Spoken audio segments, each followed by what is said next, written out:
free, but the Jesuits come up with it. Touchdown, Dakota Newton. Great play there. Huge gap open there. And Callahan on his second rushing touchdown. Pressure here. Ginormous tackle there. A big interception. That's number 6, Sam Barrett.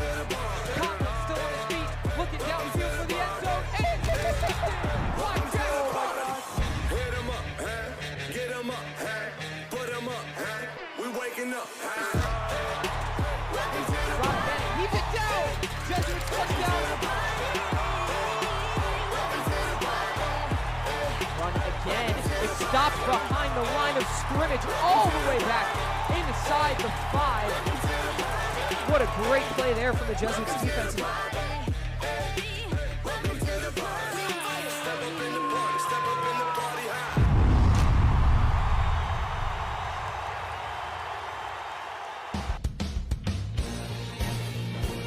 Welcome everyone to the 2025 Great American Rivalry SEC matchup.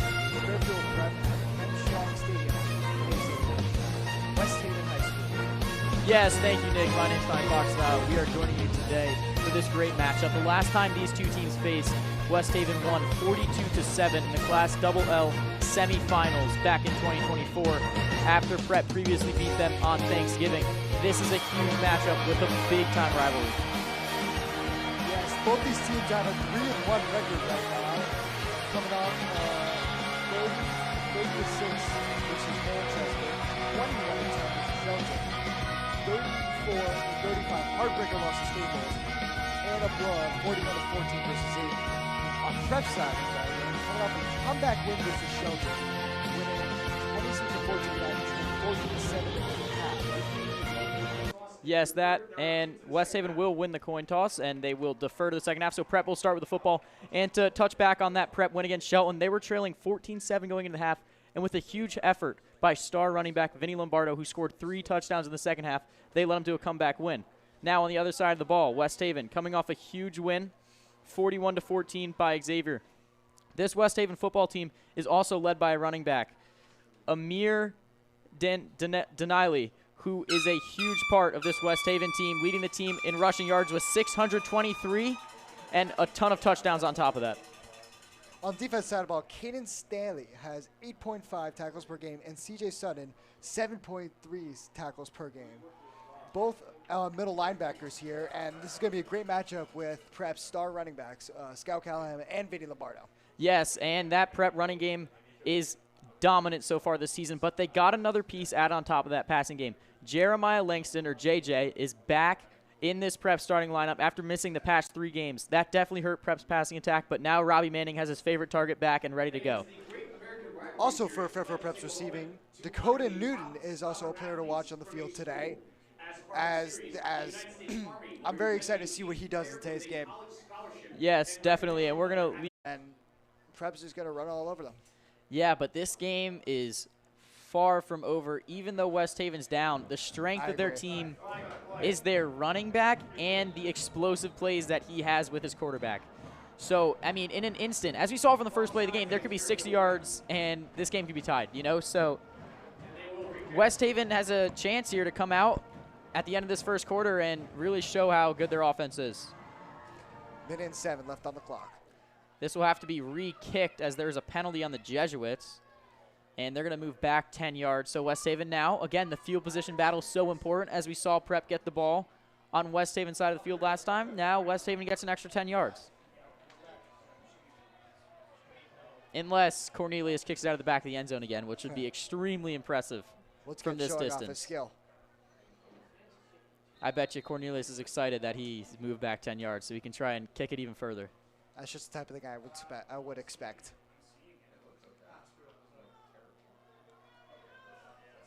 Back to return for West Haven is their star running back, Denley. Here's the kick. And Cornelius did it again. Oh, my goodness. Wow. Out of the back of the end zone from his 40.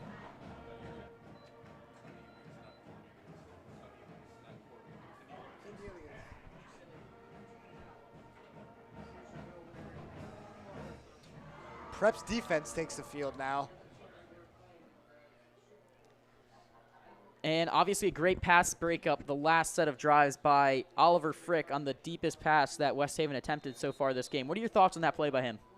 Play by Oliver Frick. I think that was just great coverage. I think that was great coverage, and we had to watch the replay to see if it was complete. It was up in the air, and then once you were able to zoom in and be able to see what was going on that side of the field, you just noticed how hard it was for the receiver just to get Oliver Frick off him. And once definitely Mason Wright pressured here, he'll find his way up the middle and he'll get free of the Prep defenders. But it's a fumble, and Prep will jump on it. The fumble was forced by John Morris, and that is his second forced fumble of the season. And the Jesuits will get the ball back at West Haven's 25. Wow, what a great play from John Morris there. His grit and how hard he hits has definitely been shown off this whole entire season, especially in the Greenwich game where he got that interception. Here's the replay on that. Look, Mason Wright gets by him, but John Morris just able to reach back and poke that ball out, and that's what they teach good linebackers to do. Any way you can, just try and get that ball out. What a great turnover. And now perhaps offense is going to take the field once again to see if they can recreate the magic that was not even 10 minutes ago. Yeah, definitely. If they can score again here, West Haven would have to turn things around quickly. Manning, and there'll be this play is blown dead. I believe it's going to be a false start on the Jesuits, if not a delay of game. Yes, false start on the Jesuits. So they'll move back 5 yards, 1st and 15 now. Let's see how much that affects a Prep's offense, because they were just given a goal. They were just given a pot of gold almost with that fumble. Yeah, and if you're West Haven right now, Mason Wright makes a great play to scramble out of the pocket, get open to downfield, possibly have a chance to running it, and he just doesn't hold on to the ball there, and that's brutal. Yeah, that is brutal. I bet he's kicking himself right now, Definitely. Manning will now hand it off to Lombardo, who will get tackled immediately by a horde of West Haven defenders. Again, it's number 11, C.J. Sutton, right in the middle of that tackle. What a great gang tackle that was from West Haven right there. It's almost like they all had a collective hive mind of where to go and how to get it. And that's something that all coaches want and need for good defense, Yeah, definitely. They didn't even give Lombardo a chance to breathe. The second he touched the line of not. scrimmage, they were all over him. You see number 6 in there as well, Yusef Turner. So West Haven's out here making plays on defense besides one.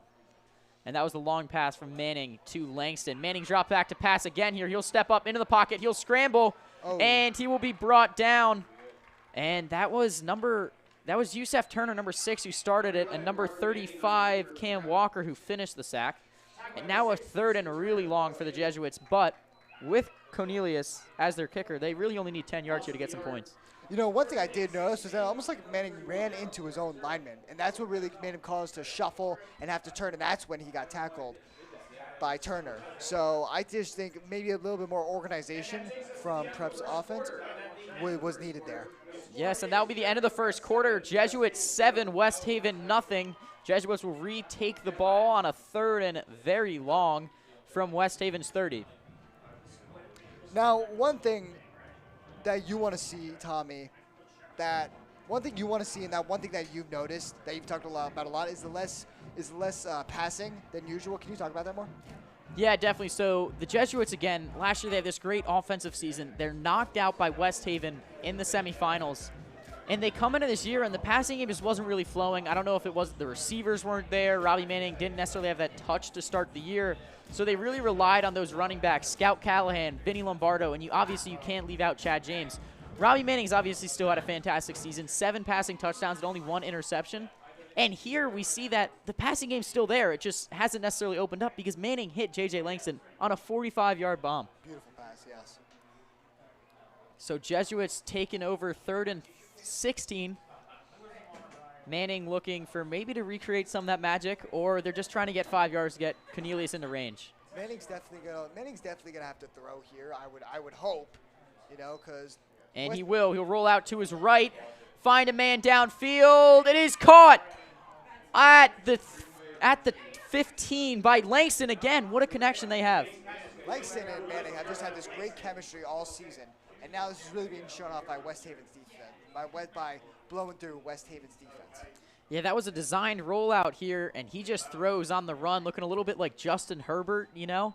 I don't know, but, I mean, the ability to put that downfield on target on the run is incredibly impressive. Yeah, tell me about it. So Manning will take the snaps. Callahan's back in the backfield for Lombardo. First and 10 for Prep from the West Haven 14. So the 1st and 10 in the red zone here. Callahan will take the run, and he will find a hole up the middle, and he'll keep pushing.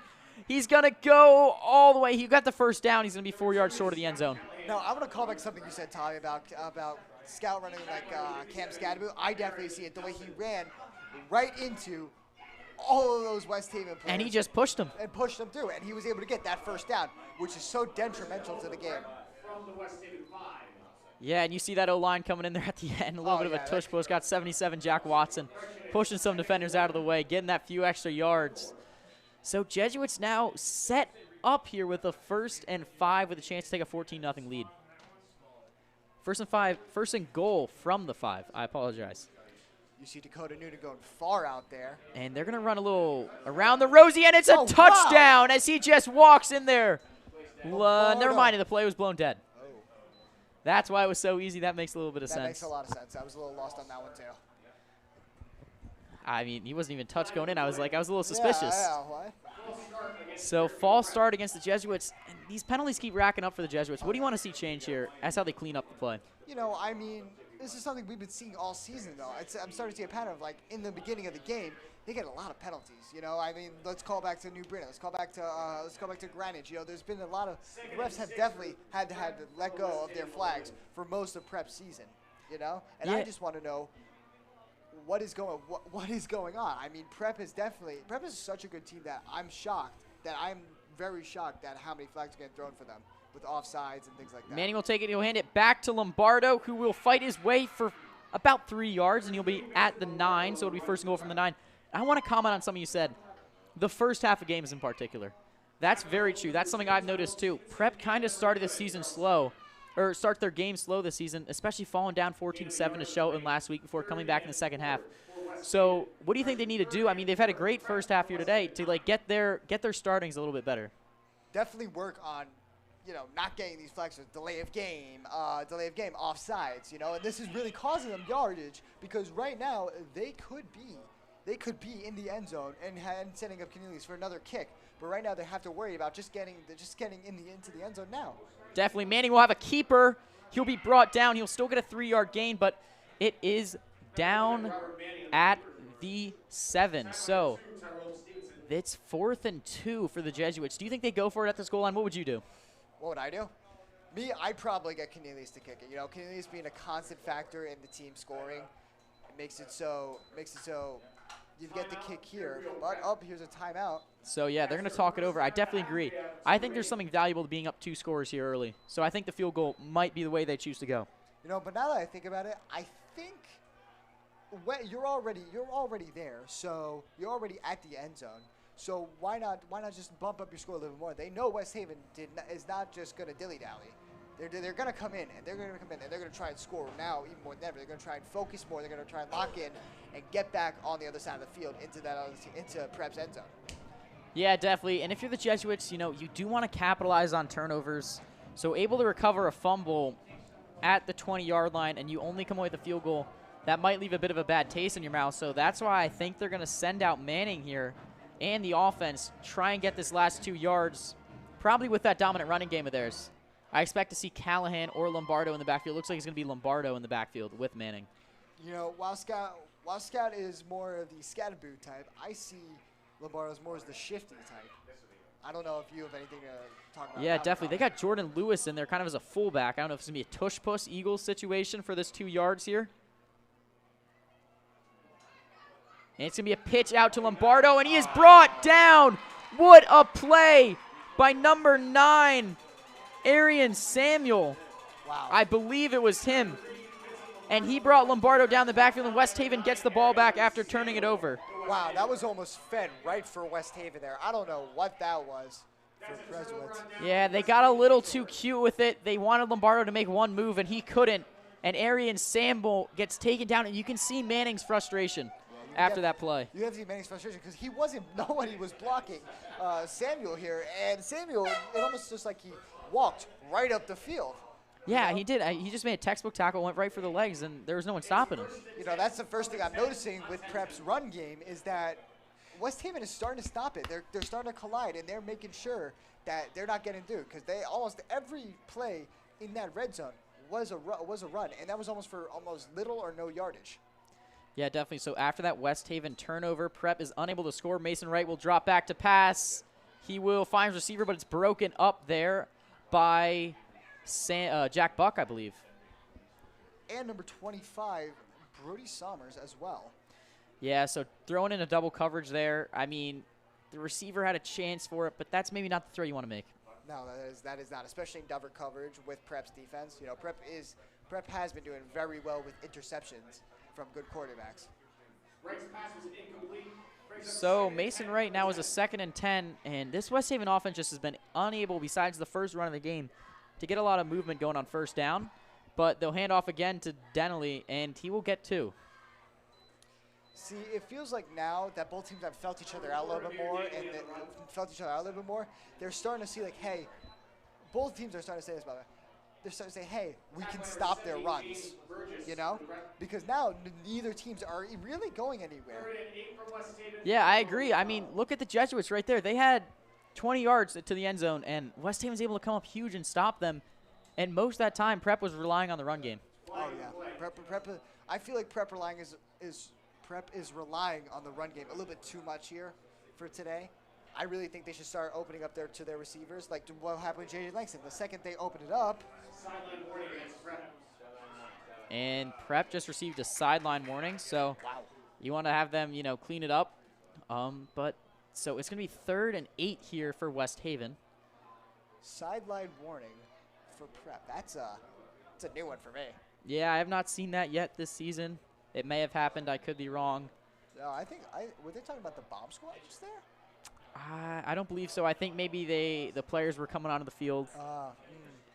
So Mason Wright will drop back. He will throw out, and he just missed his target, Denley. So West Haven will punt it again. You know, Denley was really trying hard to get around, almost like a curve, but he was heavily covered. Yeah, Jordan Lewis in pass protection. I don't know what was trying to be accomplished there, but I feel like he's getting a little bit desperate. I feel like he's definitely getting a little bit desperate with trying to throw it because he knows the run game's not going to work. Yeah, and Denley's their star, so he wants to get Denley the ball as many times as he can. And Denley's had one big run this game. Besides that, the Jesuits have been able to silence him pretty well. So Justin Chocon, again, will come out to punt here.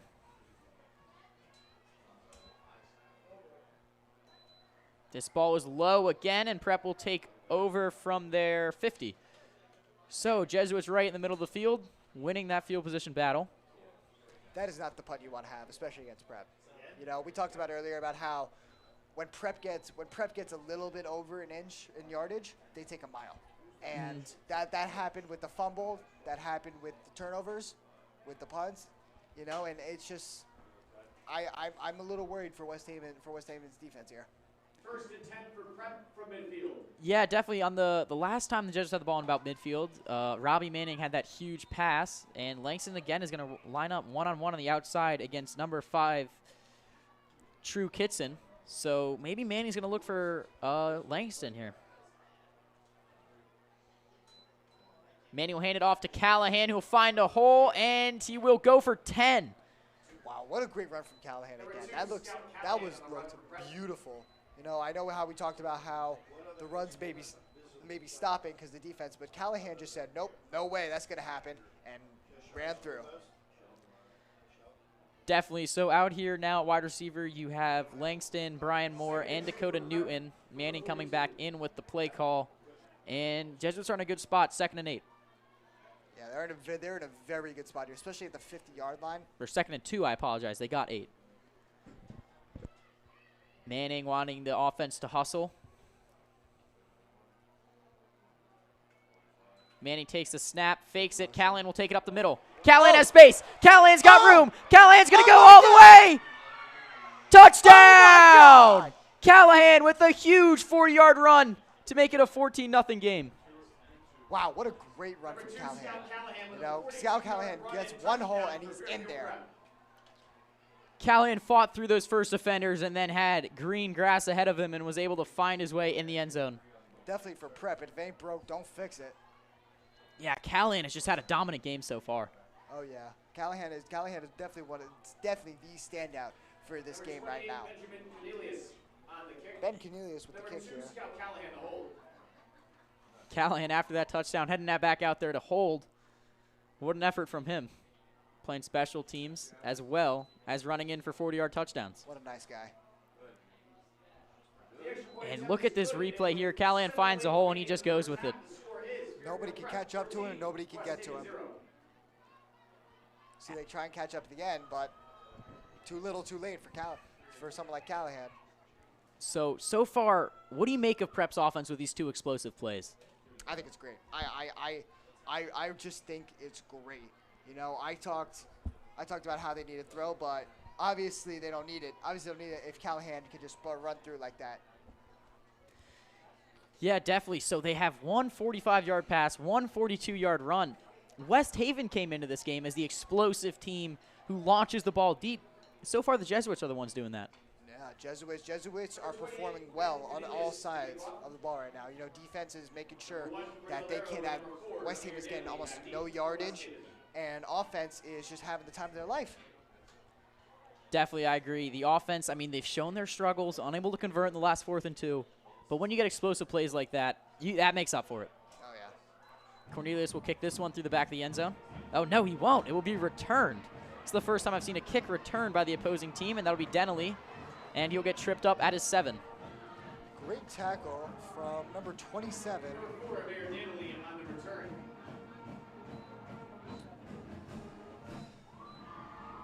Number 27, they grabbed at the ankles. Colin Delaney on the tackle. So Prep's offense will take Prep's defense, I apologize, will take the field. They forced one turnover today, a couple of the 3-and-outs. They've had a great game so far. What are your thoughts on their performance? Prep's defense? Yes, I think they are just. Like I said before, no one can get really through them. They are like a brick wall right now. They are not moving. They are not stopping at all. Mason Wright in this West Haven offense, the Blue Devils, they have a little chance here. 7 minutes left in the second half, and Denley will take it out of the side, but he'll be tackled immediately. Sam Barrett leading the way. Yeah, Sam Barrett just blew through that, you know, and they tried to almost do what Prep did with a little toss, and almost the same exact product. Guy got tackled, almost no yardage. Yeah, you see this. West Haven's trying to find Denley, their star player. Why do you think Prep's doing such a good job of limiting him besides that opening run? Well, I think after that opening run, they realized what they're dealing with. I think they realized that, hey, if this is what they're really good at, they're going to keep trying to do it again and again and again and again and again. And if we stop that, what else do they really have? And there's your case in point. Exactly. And this play will be, there's a flag. It'll be blown dead. No, they'll let the play continue, but there will be no gain. Actually, they'll lose gain. I don't know what that flag is for. I'm very curious if it's another offsides for Prep. I don't know what's going on there. That was kind of a dead play. The Blue Devils trying to make something of it, reverse it to the other side, but Prep able to sniff that out. Illegal formation against West Haven. And West Haven will get charged there with a penalty, illegal formation. I believe Prep declined that. Well, I mean, why would Prep take it? You know, that was just a great play, great tackle. Although I'm not sure if you can decline an illegal formation because that play might have been blown dead. We'll see. West Haven takes it over at their 5 for 2nd and 15. 2nd and 15. Oh, it was declined. Okay. Yeah. That's what I thought. Yeah, because why would you decline after that was such a great play? Yeah, you would just give him an extra down. You don't want to do that. Yeah. So now. What do you want to see out of Mason Wright? He's had a tough game so far. Hasn't really found target. Hasn't gotten in a groove. And it's intercepted. Oh, my. Speak of the devil. As I was talking about him, he throws an interception to Sam Barrett. Captain Sam Barrett, dude. What a great. Well, that was just a beautiful interception right in front of our eyes, you know? And it feels like for every Prep game, I talked about this earlier. I said Prep's coverage game is pretty impressive, and is such a gunslinger such as Mason Wright loves to throw risky plays like that. You go against someone like Prep, that's gonna be pretty dangerous to do. And yeah, that's his 5th interception of the year. He's had issues with not turning the ball over, and Sam Barrett was standing there. He just jumped up and brought that down. I mean, it looked like the receiver was just not even running to catch the ball. Yeah, he wasn't looking at the football. Running to stop him. You know that's putting a little too much. I don't want to say a little too much overconfidence in your receivers to make that route. So Prep's defense with the 2nd turnover of the day. Manning now gets to take over in good field position. He will launch this one deep to Langston. Caught at the pylon. Pylon touchdown. Oh my goodness. Oh, flag is thrown. Oh. And is that I don't know what has happened here. It looked like it was caught. Manning finding Langston down the field again. Offensive pass interference is what they're going to call as he shoved the West Haven defender down. Wow, you could have to after Langston caught it. I had to look over and see, because I saw the defender shaking his hands to the ref like what, and I'm just wondering what's going on. Yeah, that was an incredible catch by Langston. He just forced the defender down before. I apologize for getting a little too energetic there. Don't worry about it, Tommy. You know, but listen, Langston is really putting on a show for us tonight. Langston's really putting on a show for us tonight, you know, and this is coming off a pretty big injury. Yeah, he was dealing with a foot injury as Manning will take a keeper, get a 2-yard gain on this 1st and 20. But he's bounced back well here with a long touchdown. One thing I liked about that play was how James Burgess was immediately ready. Number 70 was immediately ready to back up the runner there. Yeah, this offensive line really showing out here today. Oh, yeah. And the Jesuits now in a tricky spot after that penalty. It's going to be 2nd and very long for them. You know, Jesuits have this keep recurring theme of just always getting these really cumbersome penalties, and it's harming their performance. They're doing a very good job with what they're doing, but they can elevate themselves to a better standard if they didn't get such flags. Manning with time steps up, rolls out to his right. He will find a tight end down the field. That is Brian Moore on the catch, number 18. What a catch by Moore. You know, Moore did drop. Moore had a problem with another pass thrown by Robbie earlier. So now Moore is making up for that by a great throw in pressure while being defended. Yes, Brian Moore is one of those guys to step up in J.J. Langston's absence. He was asked to do that. And so far here today, I mean, that's a big catch for him. It limits this to a 3rd and 9, so he's filled those shoes well. Oh, 100%. Oh, 100%.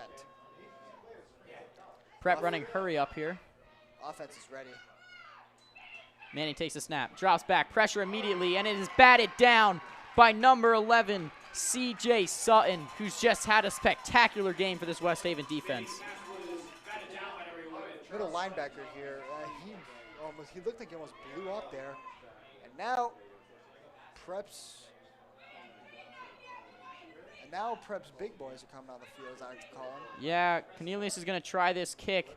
I saw him hit a couple from here in warm-ups. This is still a very long one. It's going to be about a 47-yard attempt here from Cornelius. Now for Ben Cornelius, this might seem like a cakewalk, though. We've seen his kicks, we've seen his punt returns, we've seen everything from Cornelius. Oh, and it stopped. And timeout Prep. We'll see if they were. Fairfield Prep.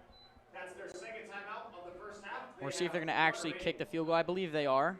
Probably just want to get some personnel issues correct. And we're just taking a gander at this C.J. Sutton pass bat down here as he was putting pressure on Robert Manning. And that's they teach those great pass rushers.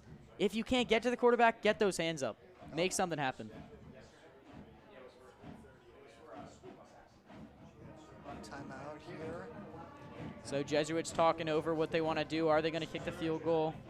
Go for it on 4th down or punt it? I think they're going to go kick it as I see Ben Cornelius warming up. I would hope so, you know. I would really hope that they're just going to take the safe bet here and get 3 more points on the board. You know, because Ben Keeley is like I keep saying, is a constant good player. You know, you can always rely. He's the guy who you rely on when the going gets tough. Yeah, definitely, and this will make it a 3-score game, which would be huge for this Jesuits offense. Oh yeah.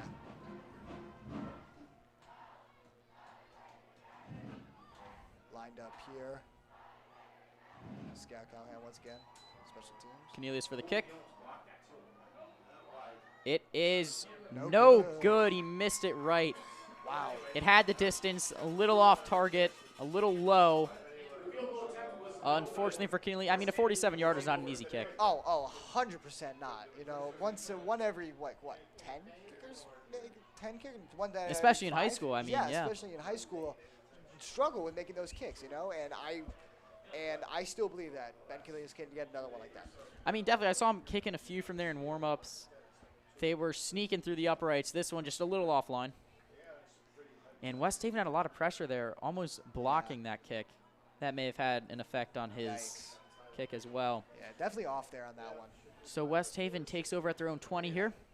Mason Wright and this Blue Devils offense looking to make something happen with 5 minutes left here in the second half. I mean, I wonder if Wright's going to utilize passes more, or is he too afraid now with that interception? I mean, great quarterbacks, they never get scared. They realize their mistakes, and they move on. Memory like a goldfish, as Dinelli will take it for a 3-yard gain. Now they're starting to open up their runs. Now they're starting to open up their runs more, and that's kind of what you have to do, because you can see a bit of hesitance from Wright. Yeah, they got time here. I mean, 5 minutes. You got plenty of time to run the football if you want. So Denley, their strength of this team, probably going to get it a couple more times on this drive if they score. 2nd and 6 for West Haven from their own 24. 2nd and 6 right now for West Haven. So Mason Wright will again take the snap with Denley in the backfield with him. And Mason Wright will keep it himself and run up the middle, and he has space, and he's brought down from behind. I think he fumbled for a second, but the Blue Devils recovered it. He was brought down from behind on a combined effort from Brody Sommers and Jack Buck. Great tackle there from Sommers and Buck, but I just that's a bit worrisome for me for West Haven, is that like if your QB doesn't have faith in himself to throw it, that he has to run it himself. That says something. That says something about their confidence in what they're doing. You know, I mean, Prep's the opposite with that, where they're confident in their runs because they have Callahan and Lombardo running up and down the field. You know, and they have Langston and they have Newton, who we're waiting to see something great out of. Definitely, and Denley will take it up the middle here, and he will be brought down after trying to fight for a second effort, as there's just a horde of Prep defenders on him. He won't be taking that far back. He'll be, you know, they'll mark him down at the line of scrimmage probably. You know, I gotta give Denley credit here. He is one gritty guy. You know, he's the main running back for this team right now, and he is doing his job, and he's trying to do his job as best as he can. You know. And he's trying to run, but it just seems like Prep's defense is a little overwhelming. Got a couple geese flying over the stadium there. Maybe they're trying to watch the game too. Yeah, so West Haven with a 2nd and 10. No gain from Denley on that run. Mason Wright will take it alone in the backfield. First time this game that he's been alone back there. Nope, he'll motion in Denley. He'll take it on a jet sweep, and the play is blown dead. I mean, Denley had space there. Denley did have a lot of space there. Very lucky for Prep's part that they got that play killed. Yeah, Denley had one man to beat in Oliver Frick, and he would have been gone. Oh yeah, Denley, like we saw with that 60-yard run, at the beginning of the game. Denley, if you give Denley space, he is gone. Definitely, that guy. I mean, he has speed for days. That's going to be a 5-yard false start on this West Haven offense. And Mason Wright faced with a 2nd and 15. Prep's bomb squad is here, come to support the brothers as always. Always with their energy. And here they are lined up. So Wright will take it. Denley joining him in the backfield this time. They'll hand it off on a 2nd and 15. Denley has space. Denley will move to the outside. Denley's fighting his way through. Denley will fight for the first, and there's a little extra after the play, and there will be a flag thrown against Brody Sommers. And that's the first sign of life I've seen from this West Haven bench. Yeah. Wow, his helmet ran into the bench. That was pretty crazy. Yeah, that's definitely a little too much there from Brody Sommers. You really got to keep your emotions in check in these games. And West Haven's going to get that first down. Yeah, Sommers, junior, 6'1". Wow, a lot of yardage. Yeah, Let's these see refs, they don't like to see that unnecessary extra stuff. Definitely. Brody Sommers, you can't do that. You can't do that extracurricular stuff after the play. No. You got to walk off, keep your emotions in check. And you just put West Haven in prime field position with 3 minutes left in the second half. Not good. I mean, I understand. Second quarter. I do understand where Sommers is coming from, but that's just not the right way to have it, you know? And right with time in the pocket, he'll throw a bomb downfield to an open receiver, but it is just overthrown. You know, Harris, number 7 for West Haven, was wide open on that play. I feel like if that was on Harris, that could have been a touchdown. Any way, shape, or form. And, you know, I feel like Wright's focusing too much on his wide receiver 1, and he's relying too much on even in coverage. You know, he's still making that risky play that got his ball intercepted. I mean, look right here. Yeah, Wright had time. He had the receiver. I think he was caught in between the two receivers. Yeah. I mean, 7 was definitely more open than his wide receiver 1, and that would have been Harris for the touchdown if he had caught that. So now they have a 2nd and 10. Hey, good. If you take a shot, might as well take it on first down. They hand it off to Denley on a jet sweep, and he will be brought down immediately by Jordan Lewis. What a play in the backfield. From Jordan. That was just a perfect. That's a tackle that every coach dreams of, you know? Yeah, he sniffed out that play and was able to bring it back. And now West Haven, after the penalty by Prep, they have a 3rd and 10, and they really need this one to get something going. Yeah, you're telling me. But West Haven, I got to give West Haven credit. You know, they are not buckling under pressure. They are They are still hungry. You know, Donnelly and Wright are still working to try and secure that dub. Yes, so Wright will take it. This is definitely a pass play, I would assume. I mean, you have 10 yards to gain to try and claw your way back into this game. Wright drops back. He'll get pressure, but he'll roll out to his left, and he will find his man. Blue Devils touchdown. Oh, my goodness, a 40-yard bomb to number 5, True Kitson. What a throw from Wright right there. Yeah, that was almost like a bullet whizzing through the air. Yeah, so you have Wright rolling out to his right, and he's able to throw off his back foot and find True Kitson all the way in the end zone. While under pressure there, too. Looked a little Mahomey to me. All right, bro. And they have made this a one-score game. Look at this. What a fantastic play by Mason Wright, this Blue Devils quarterback. I mean, off 1 foot, jump throw, right on the money. Now, the Blue Devils have brought this back 14-7. Jesuits offense will get another crack at it before the half. That is the shot of life that West Haven needed. That is definitely the shot of life that was needed for West Haven right there. And it definitely woke up the team, woke up the audience too. Because now they say, hey, we got a show. You know, because let's not forget, this is a big rivalry game. Yes, this is a huge, I mean, the Great American Rivalry is here for this game. You know, this is a huge, big-time rival game. Used to be on Thanksgiving, got moved this year, and I'm excited. I think we got a good game in store for us, and I can't stop watching that throw. Yeah, it couldn't have been placed better. Too. While in coverage, too. He had Wright, you know, as much as Wright does get a little risky, his risks sometimes do pay off, and that was one of those risks that definitely paid off well. Yeah, I would agree. I mean, he throw. came into the game as a gunslinger, but what a catch, too. True Kitson, the two-way player, 3 interceptions on the year, leads the team in interceptions, and then has a 40-yard touchdown pass right there. He's doing it on both sides of the ball, and that's what this West Haven offense needed to get going. So now, Prep's going to get the ball here. Let's see what they can do in 2 minutes and 18 seconds. You've been asking all day for those passes. I think this is what's going to have to happen with 2 minutes left in the second half. I really want to see passes. You know, when we saw Wright throw the ball, beautiful pass this time. And now I think both teams are starting to wake up to the idea that they can throw good passes and they can make those passes. Definitely. So far this game has been marked by 2 40-yard passes by each of the QBs. I would say Wright's, you know, on the run compared to Manning in the pocket, but both were equally as impressive. Yes. Great throws.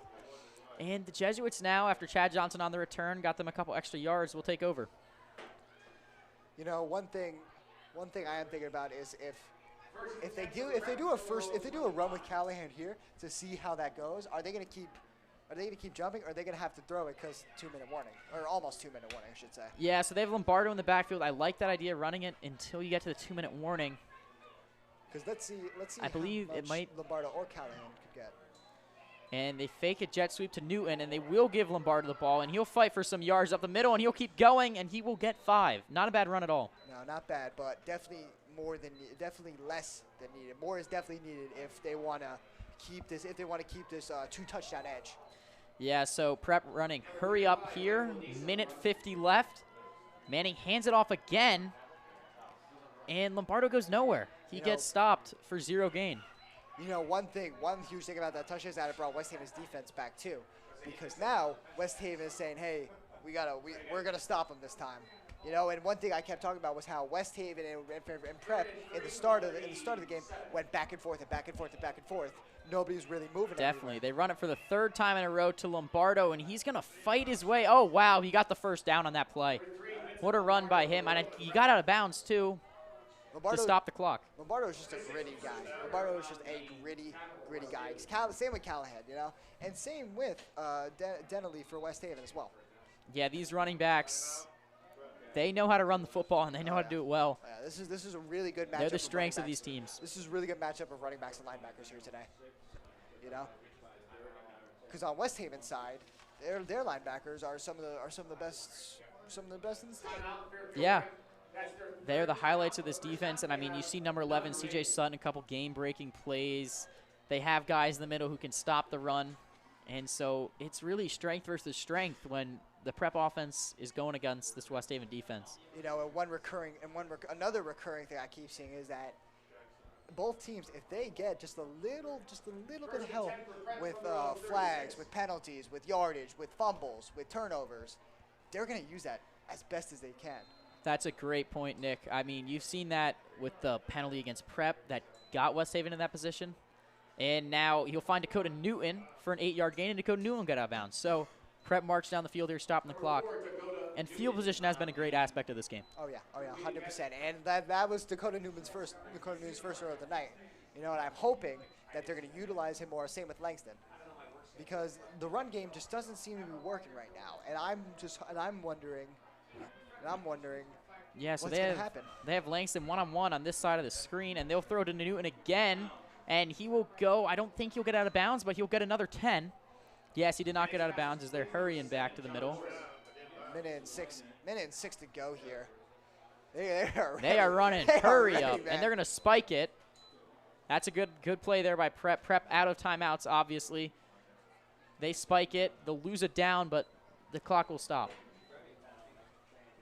I like that play a lot. I really do like that play where they spike it, because it just shows what Coach Hellstron's thinking right now, and it shows that Coach Hellstron's trying to get the touchdown the less reckless way, but the more confident and competent way. Yeah, I agree wholeheartedly.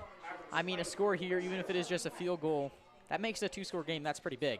Oh yeah. So Manning will take the snap. He will drop back. He is pressured immediately. He will find space. No, he won't. He slips for a 3-yard loss. Wow, what a pressure from West Haven's defense right there. And again, they're running hurry up. Yeah, that was a great pressure. Way to collapse the pocket, make Manning make a play. He couldn't right there. He'll get a second crack at it, drops back to pass. This time he does have a little bit of time. Finds Newton over the middle for the 3rd reception in a row for him, and he has space. And he's going to go all the way to the 20 of West Haven. Oh, wow, what a great catch from Newton, and what a great run right there. You know, there was almost, I had a little bit of second run. I was like, wait a minute, is he going to get this? But no, but luckily he did go out of bounds. Yeah, he got out of bounds. He got out of bounds, which stopped the clock. That's almost just as important as the 20 extra yards he got after the catch. Oh, yeah. You're telling me. And now I think they're just kind of going to have to do a go route and put it up. Yeah, that would be exciting. They have 30 seconds. No timeouts, though. But this is plenty of time to get 2 or 3 cracks at the end zone. Manning drops back. He will find Langston this time, and he will get out of bounds for 5. Yeah, they're definitely there. That is such a smart play from Langston, though, dropping out of bounds, because now you have 30 seconds left on the clock. You're even closer than before, and now you can utilize the run if you really, really need to. I can't stress that enough. Yeah. Really, really need to, because you have good running backs that are gritty, that can run through. Lombardo's quick and he's agile. Scout Callahan's a menace. So West Haven will take their second time out, and Prep will get a chance to talk it over. West Haven will get a chance to talk it over. The last thing you want to do if you're West Haven's defense after scoring that huge touchdown, bringing them back into this game, is let up a touchdown here. They want to try and keep them to a field goal. Yeah, I agree. Because now they have a glimmer of hope in their eye, saying, "Hey, this can change. We can make big plays." And plays like these and under the time limit that they have is what makes or breaks a team. Because if Prep gets this, it's just gonna make them even more confident. But if West Haven gets this, it's gonna bring them up out of the dumps. I agree. Prep does not want to let West Haven get even a slimmer of hope heading into halftime that they're, very close in this game. Prep wants to try and score a touchdown here. Let them know that West Haven still has a big hill to climb. And West Haven wants to make sure that this is still a game getting the ball coming into the second half. Callahan with Manning. Yeah, Manning has Callahan in the backfield. Manning will drop back. He has time. Oh boy. He'll find his receiver, and he overthrows Langston. But there is flags down. I believe it might be pass interference on the Blue Devils. I think so too. I saw a little bit of there. So, Prep, I believe, is going to get a first. Yes, it is pass interference on the Blue Devils. Prep will get a first down. And like you said, now the running game is open. It's going to be a first, and it's going to be a first and goal probably from Prep's 10 or West Haven's 10. Yeah, that's huge right there. Oh yeah, that's.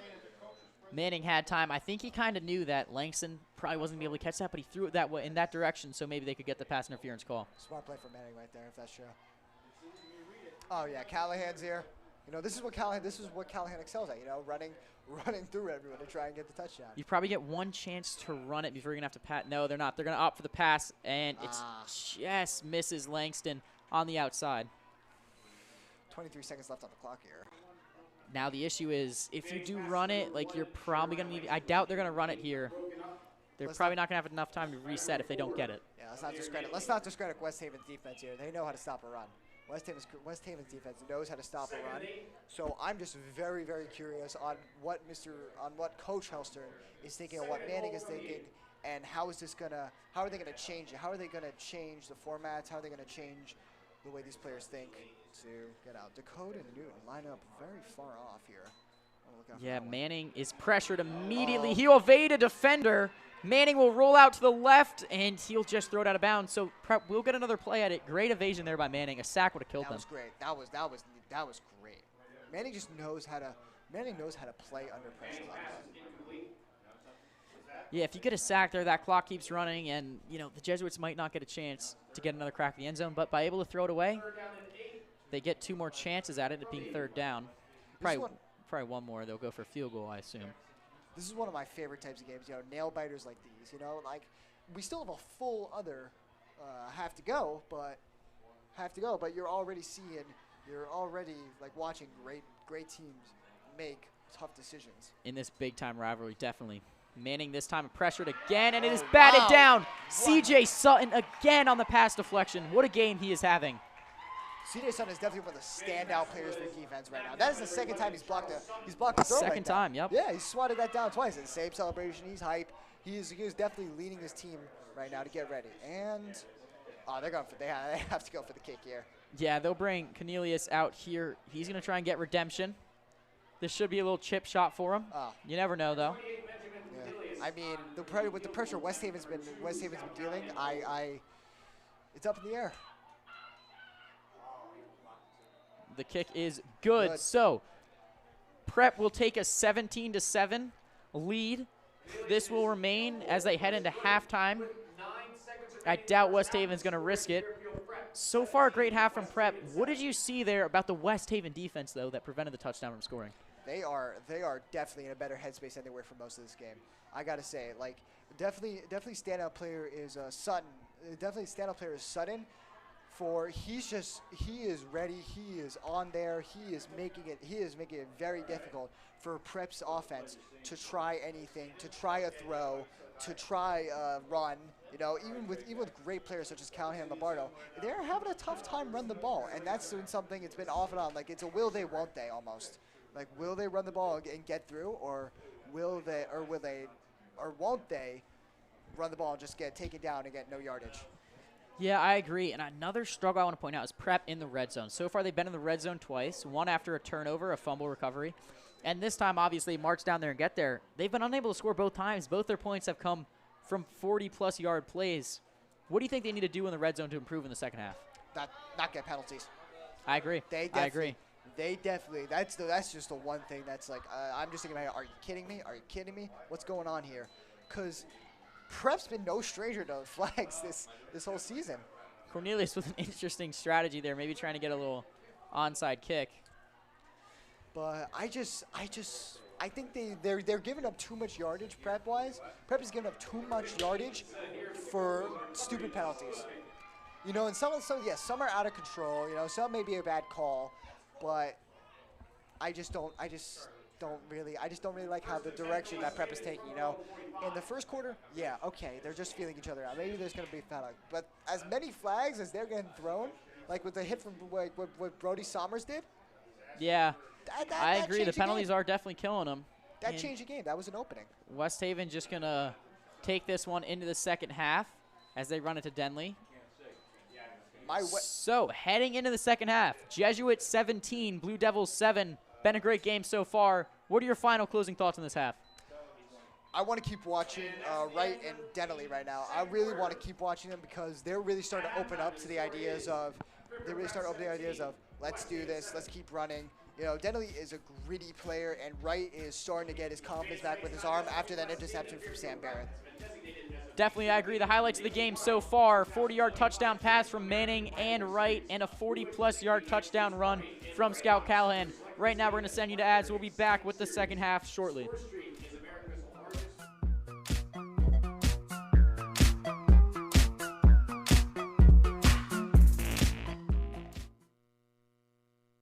What does it mean to graduate from Fairfield Prep?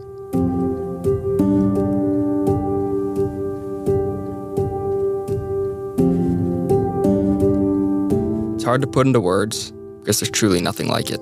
Maybe it's the moment walking down the aisle to receive your diploma, or the sea of red and white tuxedos all around you, or that firm handshake from President Cashman. Those are unforgettable moments, but they're not what defines it. What truly sets this experience apart happens after graduation, when you're outside celebrating with the people who were once just your classmates. I say once because they're not just classmates anymore. They have become family, your brothers.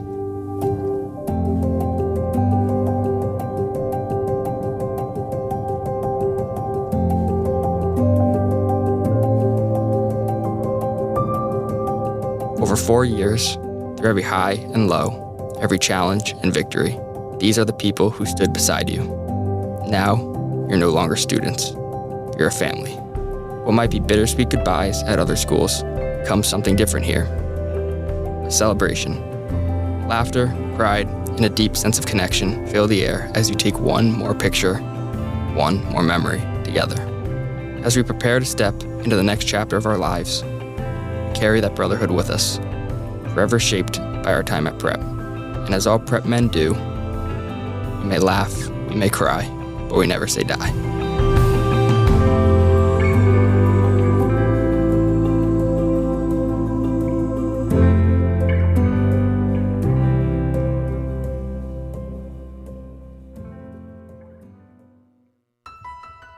It started in 2016. Terry Davis turned to her friends. I have this crazy idea. Moms, zombies, a Halloween flash mob. Zombies. When the love poured in, so did the donations. 100% to metastatic breast cancer research. They've become kind of famous. Sometimes us mamas have to mix things up. What started as one night of shenanigans has become an annual extravaganza. So everybody please give a warm welcome to the Mombies. The Mombies. We want to hear about Mombies. We love to celebrate them every single year. They're an inspiration. We love them. Community. Play. Purpose. Ordinary moms. Extraordinary cause. Mombies.org. Let's help them.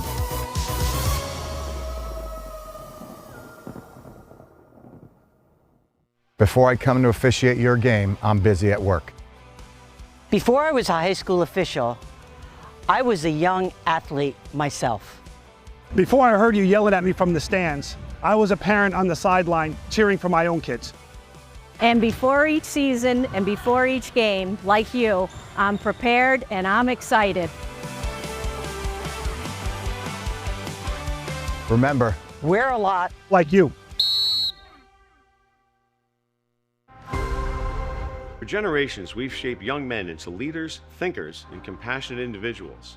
But to maintain our tradition of excellence, we must evolve and grow. In the Ignatian tradition, I begin my day with gratitude. Gratitude for you, our generous supporters and benefactors who have been critical to our success. Now, we invite you to build an even brighter future. Our campaign focuses on 3 essential pillars that will propel Fairfield Prep into the future. By expanding our financial aid program, we'll ensure that a Fairfield Prep education is accessible to deserving students from all backgrounds.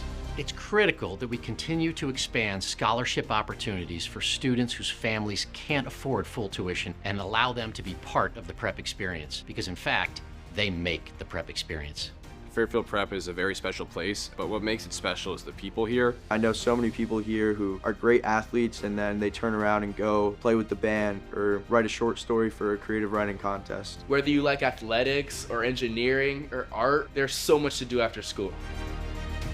Our commitment to excellence means providing our faculty with cutting-edge professional development opportunities, empowering them to inspire and challenge our students. By supporting our educators to always pursue learning, we're producing great teachers in the classroom, but also great role models for our students. The faculty here at Fairfield Prep are invited to learn more about the traditions that we are upholding in the classroom, and one of the ways that we do that is through the Jesuit Educators Academy.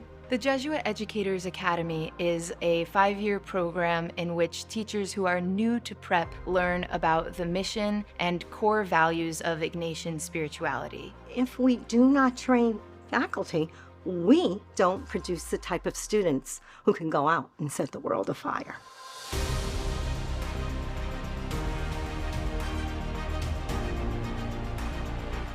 We're enhancing our campus with state-of-the-art facilities, with a center for arts and recreation, and expanding our academic support services to nurture every student's potential. We use a scaffolding approach to provide resources to ensure academic success for our students.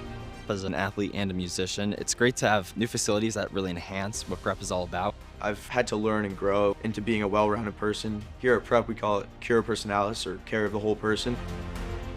Our world needs leaders of conscience, compassion, competence, and commitment. Shaped by a Jesuit Catholic education. All of this is a fabric woven together that becomes the graduate at graduation. What is a grad at grad? Open to growth. Intellectually competent. Religious. Loving. Committed to doing justice. These are the hallmarks of a Fairfield Prep graduate. Ignatius said he could find God in all things. Our education is about finding God in each other and in the world around us. We need your help to meet the demands of a rapidly changing world. Together, let's shape the future of our school, forming leaders who support the values of Fairfield Prep. Thank you for joining us on this journey. Go forth.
What does it mean to graduate from Fairfield Prep?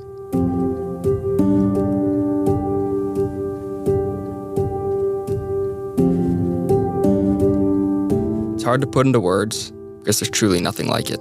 Maybe it's the moment walking down the aisle to receive your diploma, or the sea of red and white tuxedos all around you, or that firm handshake from President Cashman. Those are unforgettable moments, but they're not what defines it. What truly sets this experience apart happens after graduation, when you're outside celebrating with the people who were once just your classmates. I say once because they're not just classmates anymore. They have become family, your brothers.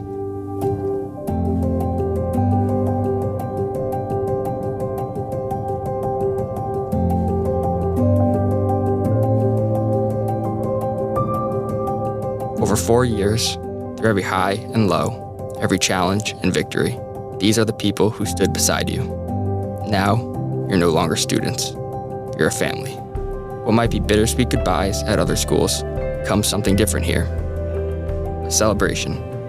Laughter, pride, and a deep sense of connection fill the air as you take one more picture, one more memory together. As we prepare to step into the next chapter of our lives, carry that brotherhood with us, forever shaped by our time at Prep. And as all Prep men do, we may laugh, we may cry, but we never say die.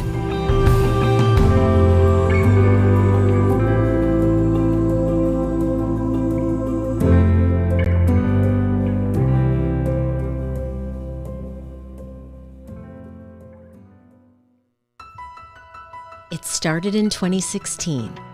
Terry Davis turned to her friends. I have this crazy idea. Moms, zombies, a Halloween flash mob. Zombies. When the love poured in, so did the donations.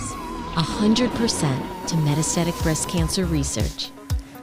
They've become kind of famous. Sometimes us mamas have to mix things up. What started as one night of shenanigans has become an annual extravaganza. So everybody please give a warm welcome to the Mombies. The Mombies. We want to hear about Mombies. We love to celebrate them every single year. They're an inspiration. We love them. Community. Play. Purpose. Ordinary moms. Extraordinary cause. Mombies.org. Let's help them.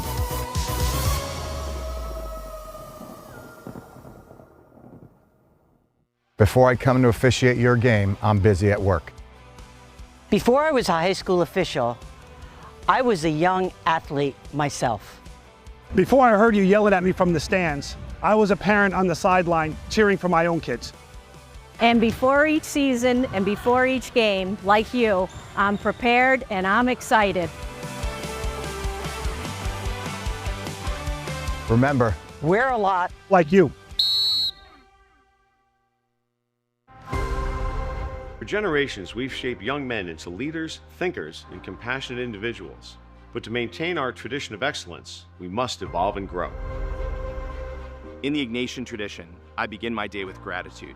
Gratitude for you, our generous supporters and benefactors who have been critical to our success. Now, we invite you to build an even brighter future.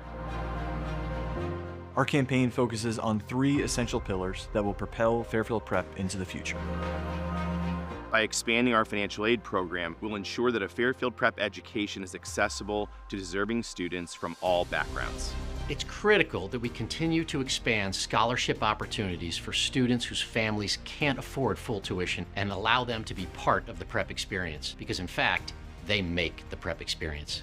Fairfield Prep is a very special place, but what makes it special is the people here. I know so many people here who are great athletes and then they turn around and go play with the band or write a short story for a creative writing contest. Whether you like athletics or engineering or art, there's so much to do after school. Our commitment to excellence means providing our faculty with cutting-edge professional development opportunities, empowering them to inspire and challenge our students. By supporting our educators to always pursue learning, we're producing great teachers in the classroom, but also great role models for our students. The faculty here at Fairfield Prep are invited to learn more about the traditions that we are upholding in the classroom, and one of the ways that we do that is through the Jesuit Educators Academy. The Jesuit Educators Academy is a 5-year program in which teachers who are new to prep learn about the mission and core values of Ignatian spirituality. If we do not train faculty, we don't produce the type of students who can go out and set the world afire.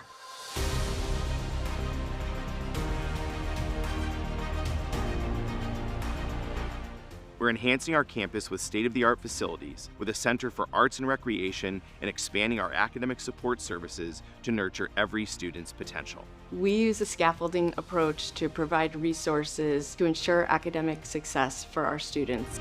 As an athlete and a musician, it's great to have new facilities that really enhance what prep is all about. I've had to learn and grow into being a well-rounded person. Here at Prep, we call it Cura Personalis, or care of the whole person. Our world needs leaders of conscience, compassion, competence, and commitment. Shaped by a Jesuit Catholic education. All of this is a fabric woven together that becomes the graduate at graduation. What is a grad at grad? Open to growth. Intellectually competent. Religious. Loving.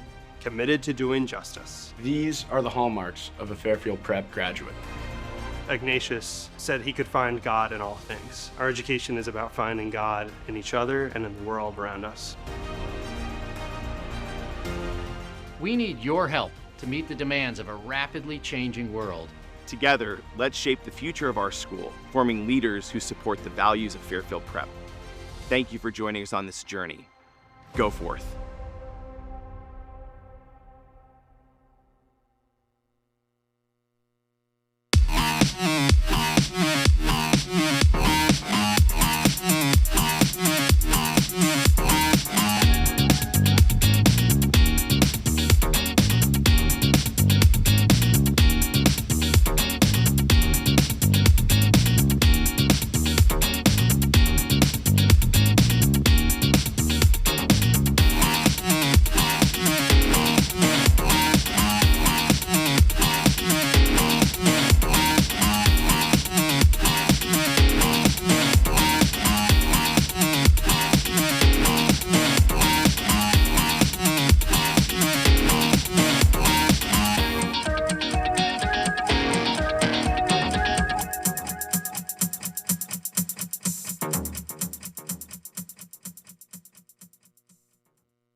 What does it mean to graduate from Fairfield Prep?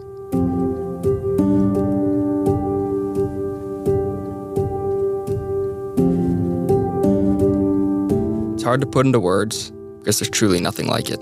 Maybe it's the moment walking down the aisle to receive your diploma, or the sea of red and white tuxedos all around you, or that firm handshake from President Cashman. Those are unforgettable moments, but they're not what defines it. What truly sets this experience apart happens after graduation, when you're outside celebrating with the people who were once just your classmates.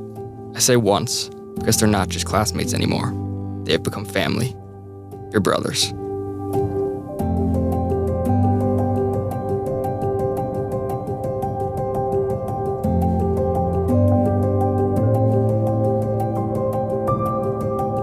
Over 4 years, through every high and low, every challenge and victory, these are the people who stood beside you. Now, you're no longer students. You're a family. What might be bittersweet goodbyes at other schools becomes something different here. A celebration. Laughter, pride, and a deep sense of connection fill the air as you take one more picture, one more memory together. As we prepare to step into the next chapter of our lives, carry that brotherhood with us, forever shaped by our time at Prep. And as all Prep men do, we may laugh, we may cry, but we never say die.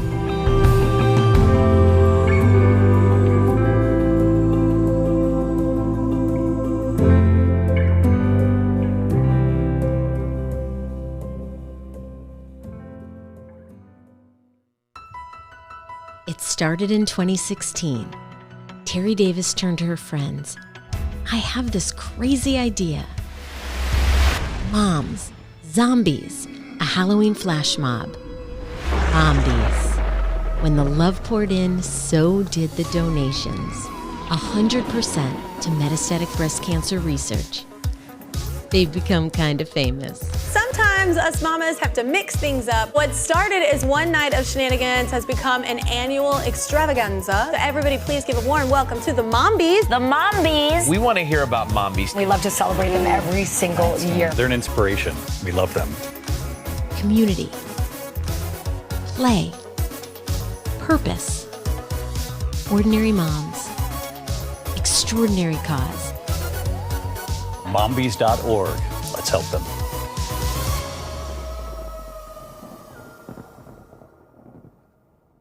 Before I come to officiate your game, I'm busy at work. Before I was a high school official, I was a young athlete myself. Before I heard you yelling at me from the stands, I was a parent on the sideline cheering for my own kids. And before each season and before each game, like you, I'm prepared and I'm excited.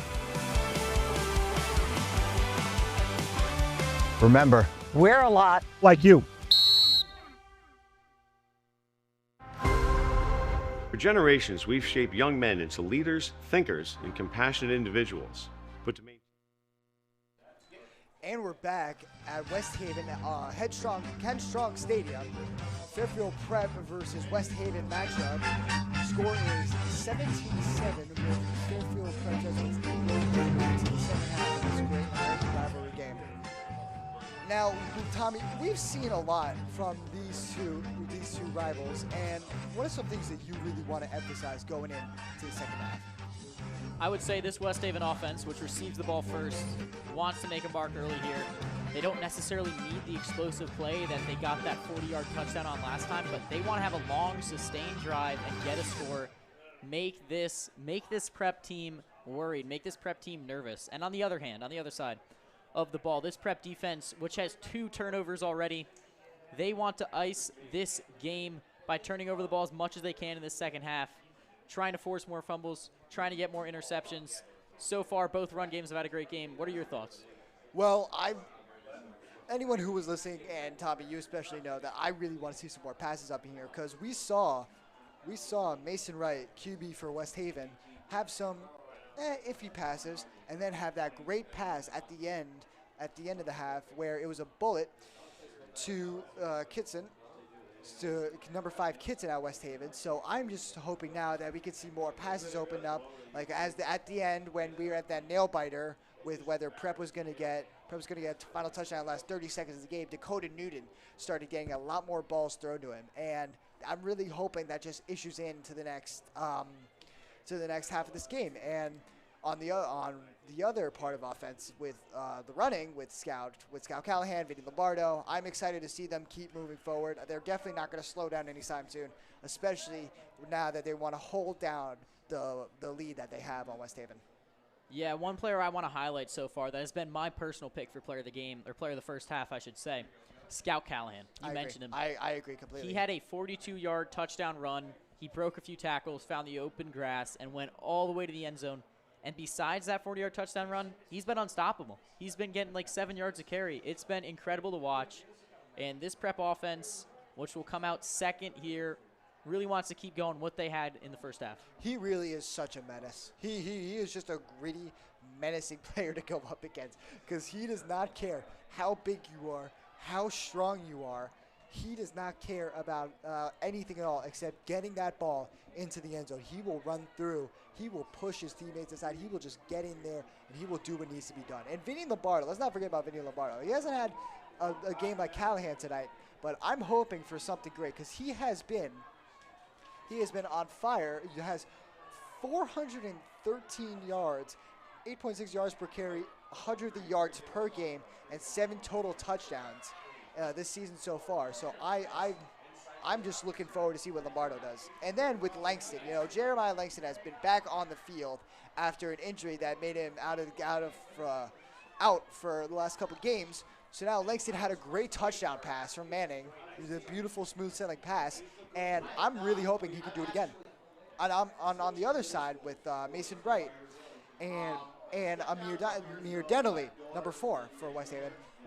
We saw a great run from Denley when he was running up with that 60-yard first play of the game for offensively. So now I'm saying to myself, can we see a great run like that again from Denley? Yeah, definitely. So after that first run, Denley's kind of been contained. He's one of the players West Haven's going to need to break out here in the second half if they want to get back in this game. I mean, they're in this game, definitely 10-point game, nowhere near over. But if they want to make this a nail-biter for the Jesuits, Denley's going to play a huge role in that. So Cornelius is going to kick it off here, and West Haven will begin the second half with the ball. Cornelius sends it deep, high and spiraling. West Haven will return this one. And West Haven will fight their way for a couple extra yards, getting all the way to the 33.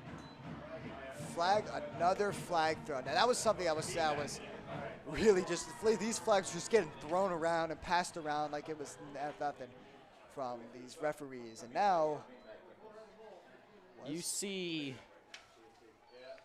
Aaron Turner getting hyped there for West Haven. Blue Devils obviously made a great play, great lead block, getting them that extra yards, and West Haven's got good field position here. And another player that I like to really shines that defense for West Haven is number 11, CJ Sutton. He's had a great game. You know, like at the end of first half, we saw him block. And Denley for no gain. We saw him block one of Manning's passes. He did that twice, and he is just hyped. He's ready to go. I really do see him leading the defense to try and getting back into the groove, trying to say like, hey, we're not at down, and we are not out at all. Yeah, definitely, I agree. Those 2 pass breakups in the red zone that I mentioned were the definition of clutch. Oh yeah. And now Denley is just trying to do what he does best, trying to almost curve around the edge here, and just see an opening and just break through. So Mason Wright with a 2nd and 10 ahead of him and this Blue Devils offense. Mason Wright's drop back to pass. He's going to throw this one deep. He has his receiver. It is broken up and intercepted by the Jesuits. And it's fumbled by the Jesuits. Sam Barrett had the interception. He may have fumbled it. And now the ref's going to come in here and break up. Wow. We will see who gets this football. Wow. That was an incredible pass by Mason Wright. Number 1, Cordell Barrow just fumbled with it. Sam Barrett able to keep his eye on the ball and come down with it. But it's West Haven's football. Oh, wow. I have not seen this before. That was just crazy. Are you kidding me? What a throw from Wright. And then what?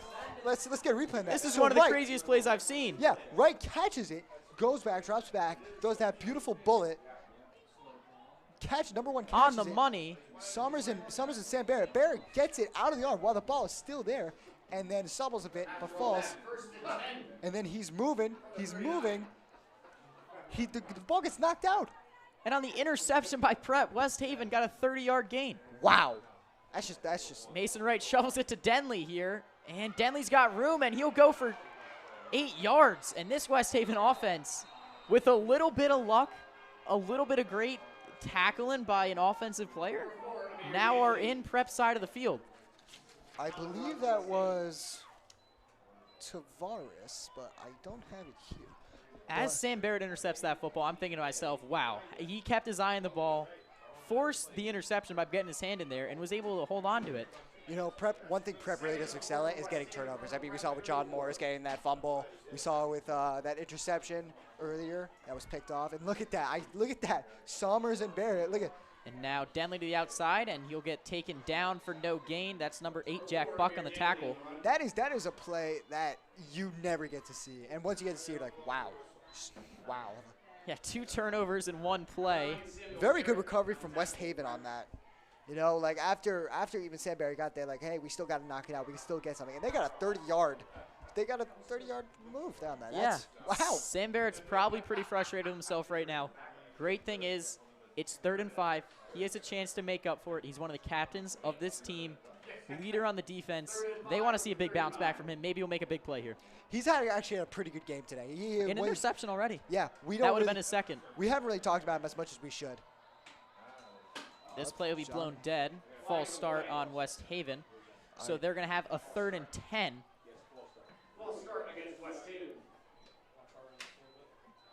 One thing that's still pretty prevalent is is definitely the flags. You know, I talked about it a lot, like, come on, what are we doing, you know? But I just, you know, and everyone in Connecticut should know, Coach Helston runs a pretty tough, disciplined team. So I'm just wondering, is there something in the air tonight?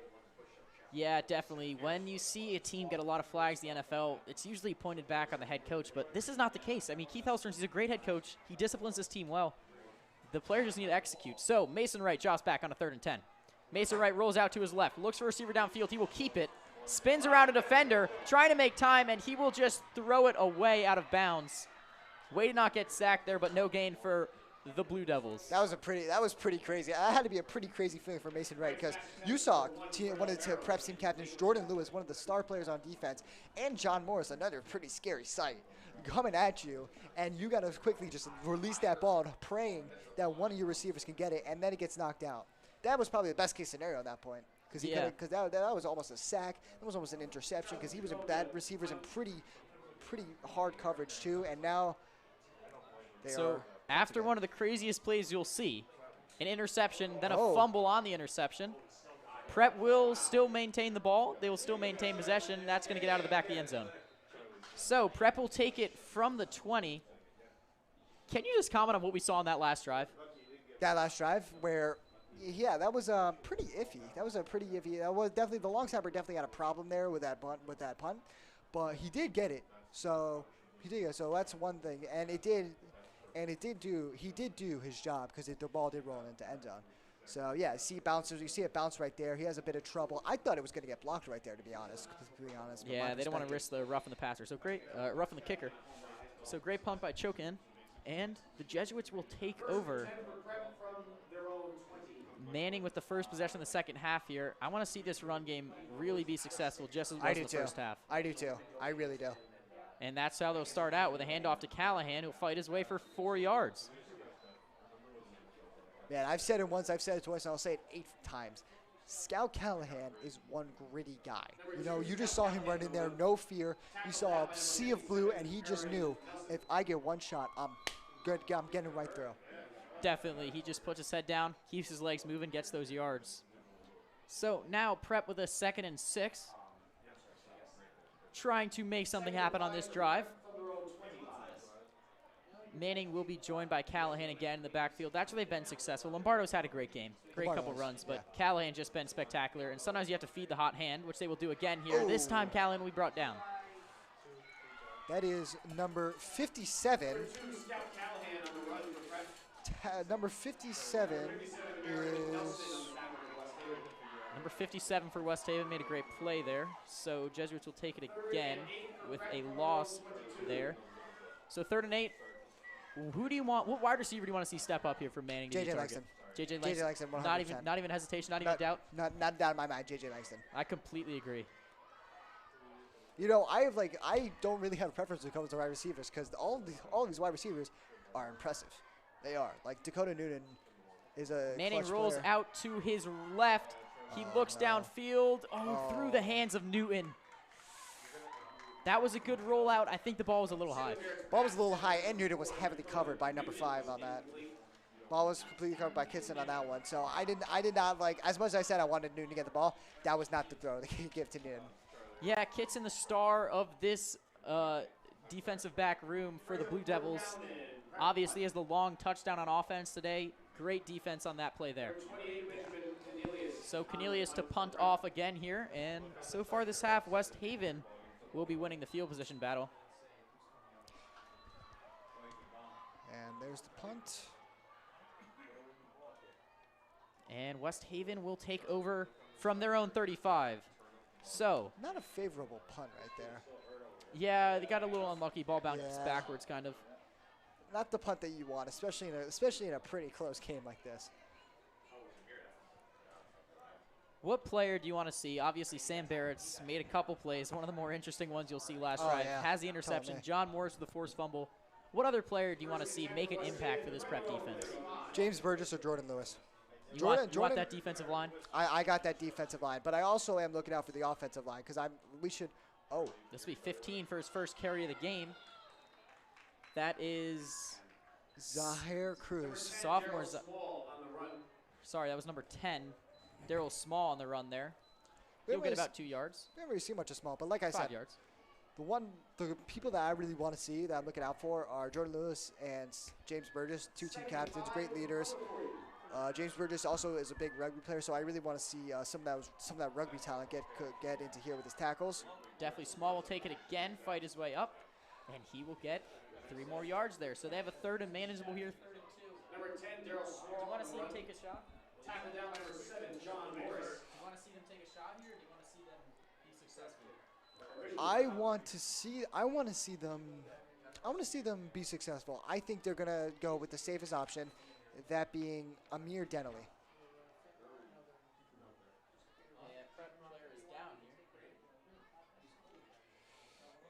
Now we see defense walking off here.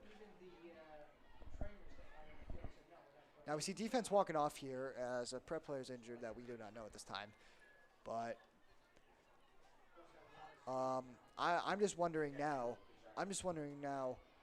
what's going to happen with the runs for West Haven, because Denley is still having a bit of trouble getting off the ground here with his runs and with his ability, because now it seems like, especially in the second half, Prep is holding down the fort pretty well. And that would be number 52 coming off the field. He seems to be pretty all right. Number 52, Luca Freed. All the best to Luca Freed.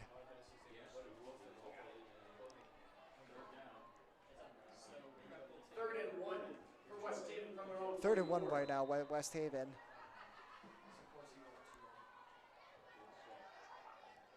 Here we have, believe number 18.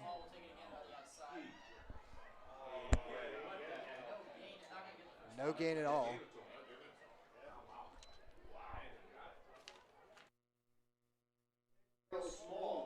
Number 10, Darius Small. Third and... Oh, no, that was a first down. First down now. West Haven's coming out with a bit more aggression here. 1st and 10 for West Haven from their own 40. 1st and 10 right now. Another handoff to Small. He is quick. Oh, take it down to cluster there. And up. Oh. Another player seems to be down. Up. Number 47, Jordan Lewis on the tackle. Number 47, Jordan Lewis with that tackle of Small. 2nd and 7 for West Haven from their own 48.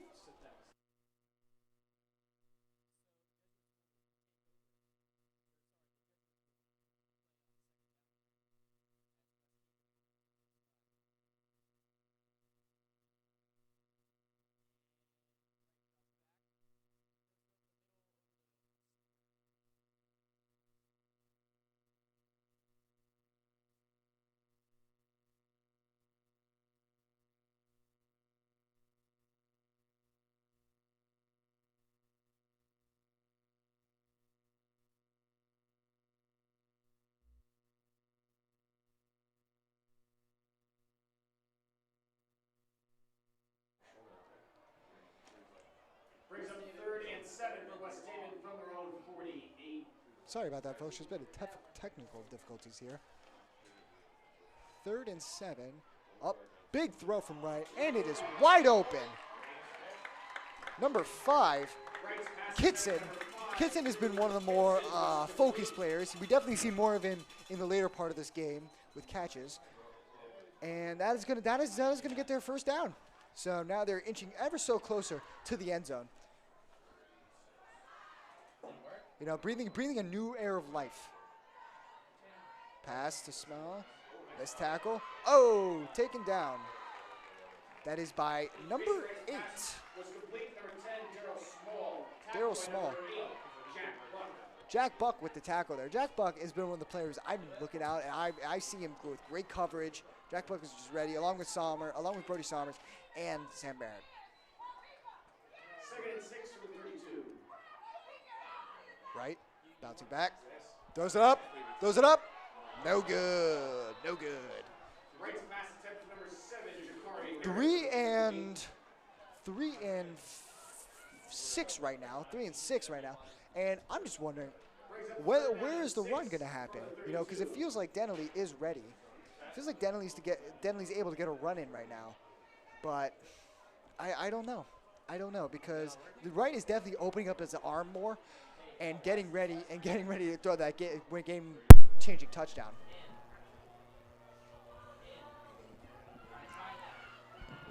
So, right back to pass. Over the middle, caught by C.J. Sutton, the defensive star of the game, and he'll get the first down. You know, Sutton's been a dangerous player on both sides of the ball. And we're definitely seeing his offensive abilities come up now. You know, we saw him a lot on defense. Tommy, you're the one who pointed this out to me, that Sutton is ready. He's hyped. And now we're starting to see him start to open up and start to get better on offense. What do you think? Yeah, Sutton's been a great player. They have him in the backfield now with the 2 pass blocks, doing great. And Sutton with an incredible one-handed grab. Oh, my goodness. What a catch over Tavares Newkirk, the linebacker. Sutton just having his imprints all over this game, offensively and defensively. He was lined up at wide receiver there. I apologize. It was number 10, Small, in the backfield. Small will remain in the backfield, and now Sutton lines up out to the right. I think that he's Wright's favorite target right now. Oh, yeah, definitely. And now Prep's definitely going to try and put more focus on him. But nope. Another catch. C.J. Sutton having himself a drive, 3 catches in a row, solely responsible for the past 35 yards the Blue Devils have gotten, and he has got them closest to the end zone they've been all day. A little bit of an ore farm from there. I don't know if you saw that one, Tommy, but he's definitely feeling himself right now. He's fired up, coming off the field here. Every player who was having a game like he has should. Definitely so. West Haven, first and goal from the 4. They have Small in the backfield again. I wonder if Denley is hurt. They've been relying on Small. Small will make his way, and he will get brought down immediately by a horde of Prep defenders. Yeah, Prep's definitely waking up to their run. Prep's definitely waking up their run defense a lot more. But now with people like Sutton having these great catches, I'm just worried that another play from Sutton might, help them score and change the game. Sutton remains off the field here for this 2nd and 6. So Wright's favorite target right now, I would have to guess, would be number 7. Jakari Harris, who's the leading receiver for this Blue Devils team.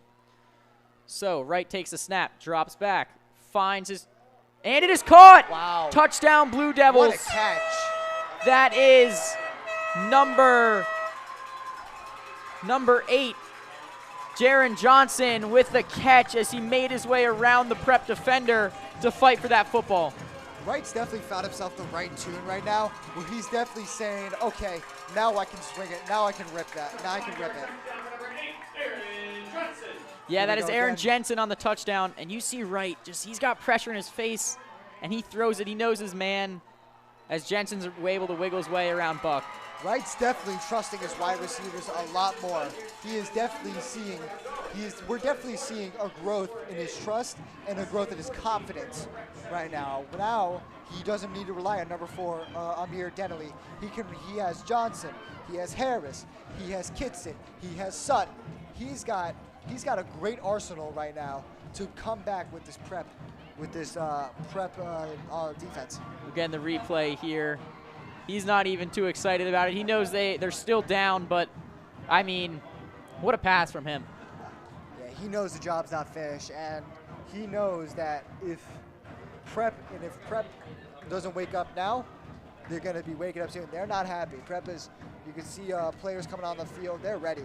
Yeah, so it is now a 3-point game after Prep once had a 14-0 lead, 17-7. What have you seen out of West Haven? Has it been the energy on the sidelines? What have you seen that's helped them claw their way to make this a game? Oh, I definitely see the energy. I mean, just that touchdown is I still think was the lifesaver for this one. I just think that touchdown and Sutton has had a lot of energy. So I think those are big contributors. And let's not forget about West Haven's student section. I hear them thumping out here. Yeah, this will be Chad Johnson on the return looking for a hole to give Prep some energy, and he finds one, and he'll make his way to the 38. Great run from Johnson right there. A turning point in this game I want to mention. I look back to the second quarter when there was 5 minutes left, and Brody Sommers gets a penalty for unnecessary roughness or unsportsmanlike conduct against Denley, and that's what really, like, that West Haven sideline got going after that. I think Prep's just struggling with the penalties all around. I think we can't pin it on one player. I think Prep is just struggling with this all around, and I just don't understand why. I really just don't understand why. This is a very veteran-filled team. You know, we got starters. We've got great starters, seniors, juniors, and sophomores, and I just don't understand. I just don't get it. Yeah, definitely. So Prep has 2 running backs out there. Lombardo's lined up in the slot at wide receiver, and you have Callahan in the backfield. Langston Newton out there as well. Now Manning will motion in Lombardo. It'll be a jet sweep to Lombardo. He will fight his way for the outside, and he will get brought down by 2 Blue Devil defenders. See, that was not the play for Lombardo right there. That was number 24, Camden Stanley on the tackle. What a play by him. That was not the play for Lombardo to have right now. West Haven's definitely getting their confidence back, and West Haven's definitely getting hungrier and hungrier every play. And now people are starting to see this. I'm starting to see at least a change. I'm starting to see a tone shift from where it goes, wow, Preps really are beating them, to, okay, now we got ourselves the rival football game that makes great American rivalry. Want to come and sponsor this game. Definitely, Manning will drop back, find his target down the field. It's a one-on-one matchup. He had Langston, but he just overthrows it. Great coverage by number 5, True Kitson of the Blue Devils.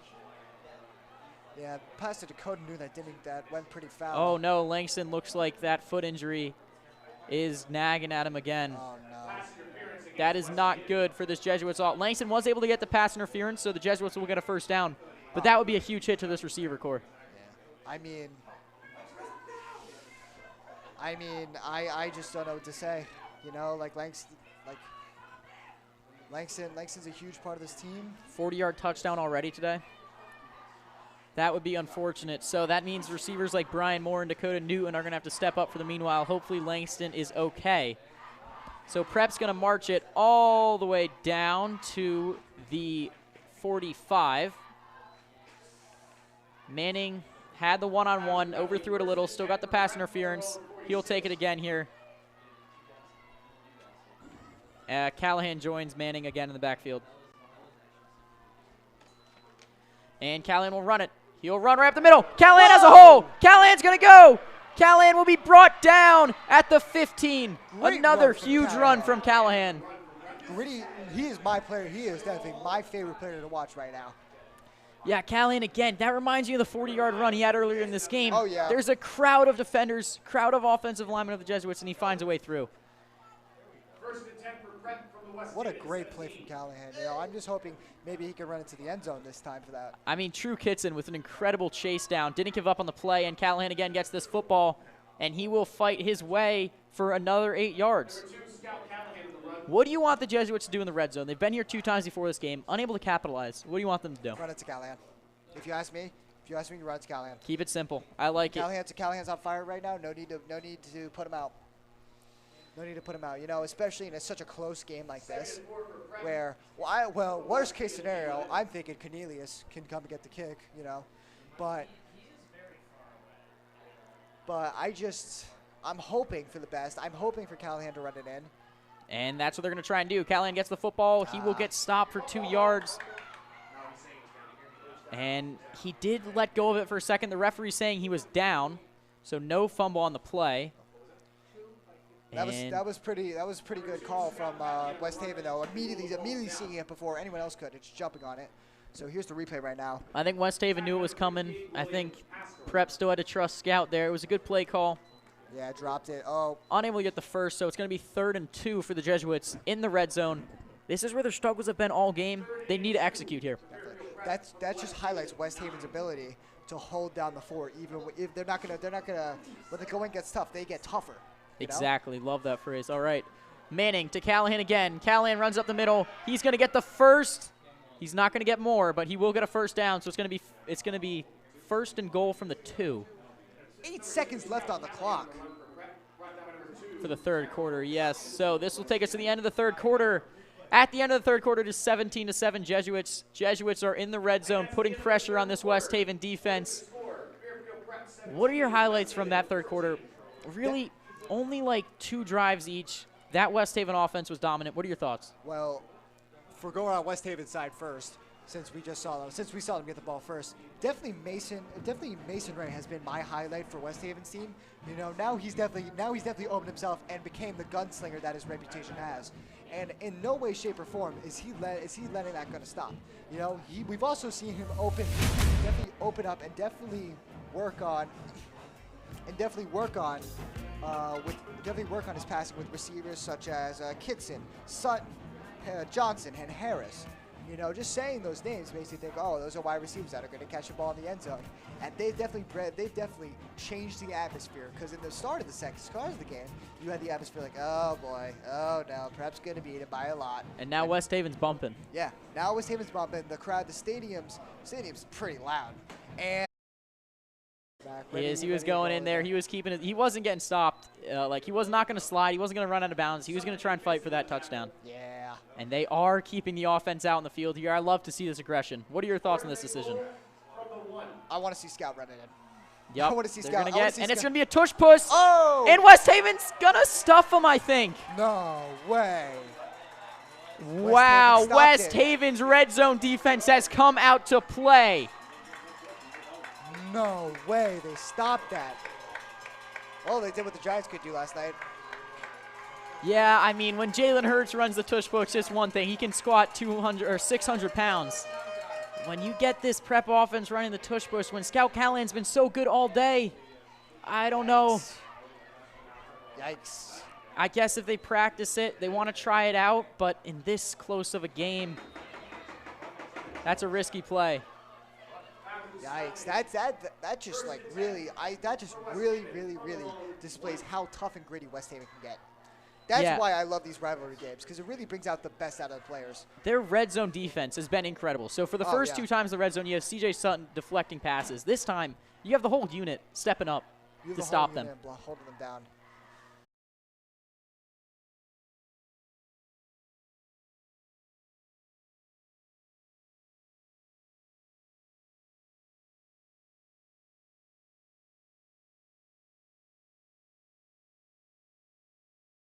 Takes risks, and sometimes those risks do pay off with players like Harris and with players like Sutton.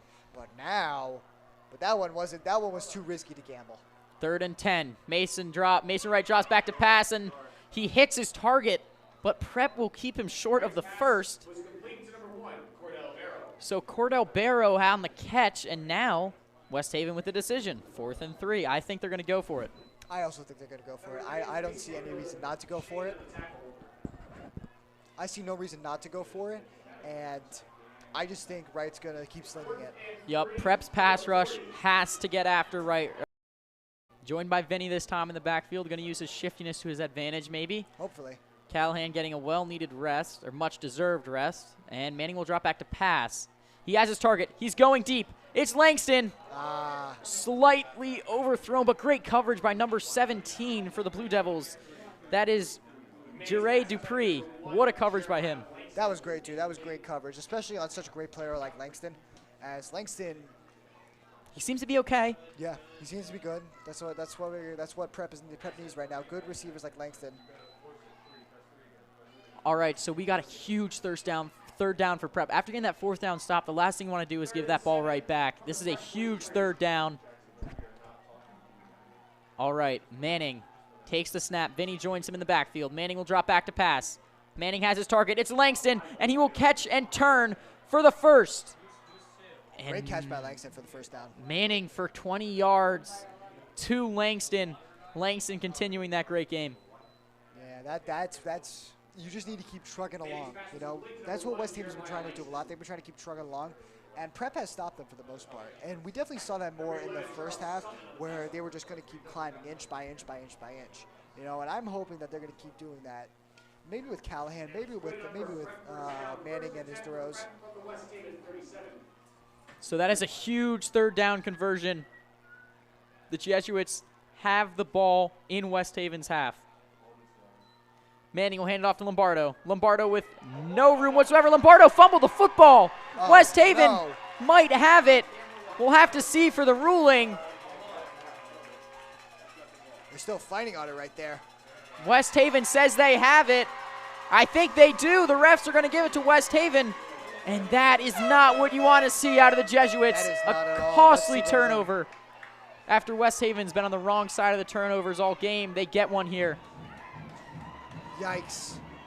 Yikes, yikes, yikes. You know, we talked about how Prep was so good with turnovers, but West Haven's definitely having a good time with turnovers as well. Yeah, you get the huge completion for the first down on one of the biggest third downs of the game for the Jesuits offense, and then you turn it over the next play. That is brutal. My question is, Wright's, what's going to happen now with Wright? Is he going to keep slinging, or is he going to try and give Denley or a small shot? I think he's lined up in an empty backfield, so he's going to have to sling it, and he has his target on the sideline, and he'll complete it. Nice tackle there from, I believe that was Jack Buck. Yeah, that's number 1, Cordell Barrow. He's been the target of Wright's last 3 passes, and that'll be a 5-yard gain. But now Wright and his team are just moving on up. You know, one thing I've definitely noticed is that the West Haven O-line is definitely having a way better time protecting the QB. Like, we saw a lot of pressure from Jordan Lewis and James Burgess in the first half, but now And right to the sideline. Again, he'll find Cordell Barrow. Barrow will try and fight for more yards, but he'll get brought down. They will give him the first, though, I believe. So it looks like Wright's just going to that easy completion, who's ever open. Do you like that strategy better, or do you want him to sling it down deep? As much as I would love to have him sling it down deep, I know that what's going to help West Haven win this game, if they do, is just keep trugging along, and then have your wide receiver. They are going to give him the first down. And then have your wide receivers get that one big pass, get that 140-yard pass into his hands. That's what I would think out of everything. So West Haven right back where they were at the 50. Wright having a great second half so far. He wants to keep it up. Wright again empty in the backfield. Over the middle. Oh, almost intercepted there by number 33, Sam Shaney. I believe that pass was to C.J. Sutton, as Sutton was the only West Haven player in that vicinity. You know, and I understand the faith that Wright has in Sutton, because Sutton's have himself a game, and he is one of the top players I would consider for West Haven side of the ball. Yeah, definitely. He's a great target to go to. That throw wasn't perfect. There was a lot of guys on him. Yeah. So they're just going to scratch that, and they're going to go 2nd and 10 here. Wright now joined in the backfield by Small. 3 receivers out to the right. Wright drops back, scrambles loose, rolls out to his right, getting pressured. Wright will be sacked. Number 19, number 29, sorry. Number 29 on the sack. What a play by him.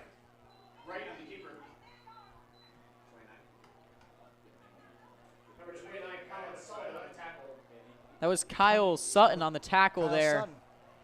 That was a huge sack by him. If Sutton gave Wright any more time there, bad things could have happened. So now it's 3 and 11. 3 and 11, yep. 3 and 11. Oh! Wright avoids a defender. Fires downfield. Caught. Number 11, C.J. Sutton, your player of the game. Sutton again. Sutton again. What a clutch play right there. Up. Looks like Tavares is going to need some time here, but let's take a look back at that play. So he's getting pressure. Number 33, right in his hands. Wow, what a catch, too. And to hold on to the football. What a tackle right there as well. But there is going to be an injury timeout right now. But, Tommy, let's go back to something real quick. When I talked about Sutton, you starting to see my vision? Definitely. I mean, this guy, I don't want to say only. He has 4 receptions on the game. They seem to have come in the most clutch moments possible. Oh, yeah. He's a player that lives for the moment. Whenever Wright's in trouble, whenever he needs somebody, Sutton's right there, and he'll reel that ball in. Listen, one thing I would definitely be worried about with defense is, why are you having a linebacker cover Sutton when you know it won't work? because that's what happened at the 20 on the other side of the field. And now on this side of the field at the 30, Sutton's back there. He's getting covered by a linebacker. He's definitely a fast guy. You got to have someone covering Sutton. You know, and I think he's one of the people that a lot of people weren't expecting. They were expecting, you know, Donnelly. They were expecting Kitson. They were expecting Barrow. No, Sutton is having just the time of his life or farming on this field. Now I see Chokan, the Blue Devils kicker, warming up. So it looks like if they ever get in a situation where they feel confident in field goal, they're not going to get too aggressive, go for it on 4th down. So they're just trying to push their way into field goal range to tie this game. Right with time. Right fires deep with the receiver open, and it's deflected. What a play. What a spectacular play by number 24, Edgar Joseph of the Prep defense. That was impressive. That is impressive work right there. He smacked that ball in the air like it was a fly.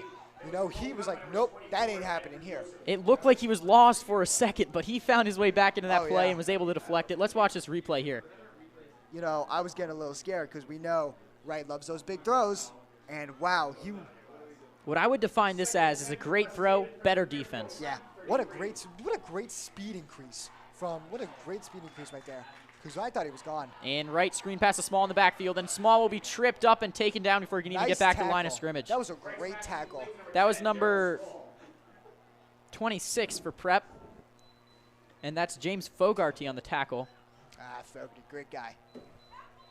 You know, Fogarty's had himself an upcoming now. He's a junior. He's been playing since freshman football, and he's been having the time of his life. You know, great tackler, and he's definitely showing off by stopping someone like Barrow Small. Definitely. So big time 3rd down here. They want to get a couple yards to at least possibly get into field goal range. Ideally, they want the first. Wright's going to have to make a play. Bomb squad's going crazy. Wright drops back. He's pressured but has time. He fires downfield into double coverage. It's intercepted by Prep. You got to control your emotions, especially if it's going to hurt the team. Coach Chester's definitely going to take. That's their second unsportsmanlike conduct of the night, too, I think. Yep, so Manning will take the snap, and they're going to hand it off to Scout Callahan. Scout Callahan will find a way around the outside, and he'll get 7, and he breaks free, so he'll get the 1st down. What a run by Callahan. Nice run from Callahan there. Kind of zoning around the edge because he knows, he's starting to realize that running through the guys as gritty as a player as he is, it's not going to always work. So now he's going to have to jump around here. But, is there? Sutton. He is going to get the first. Is there a player down for the Blue Devils? I believe that's going to be an injury timeout. So 3:30 left. Prep has 1 timeout remaining. West Haven has 1 timeout remaining. I mean, really, West Haven can't let up 1 or 2 more 1st downs, or else Prep's going to be able to take this clock to the end. What do you think Prep should do? Do you think they should go with the pass here, or do you think they should just keep running the football, run that clock out? I say go with the pass. I haven't really seen, besides a couple good plays. I haven't really seen that much from like the coverage, you know. But it just feels like the wide receiver's always at the wrong place at the wrong time, you know. And it just feels like I feel like Langston and Dakota are not playing up to their full potential tonight. And you need it against a team like West Haven, you know. West Haven's middle linebackers are some of the best. Definitely. So it looks like, yeah, this is going to be an injury timeout. Prep's offense will get the ball at their own 25 or 24, I'll say. 1st and 10 ahead of them. A huge interception from Brody Sommers. Huge. Really, really clutch. Huge. And that's a signature of this Prep defense is the clutch turnovers, the clutch interceptions. They won a game against New Britain with an Oliver Frick interception. Last week in the second half for Shelton, they had 2 interceptions. So this defense, they may bend, you know, they let West Haven get a couple big plays, but at the end of the day, they turn the ball over, and that's what you need from a defense. Yeah. And now, Prep's offense is starting.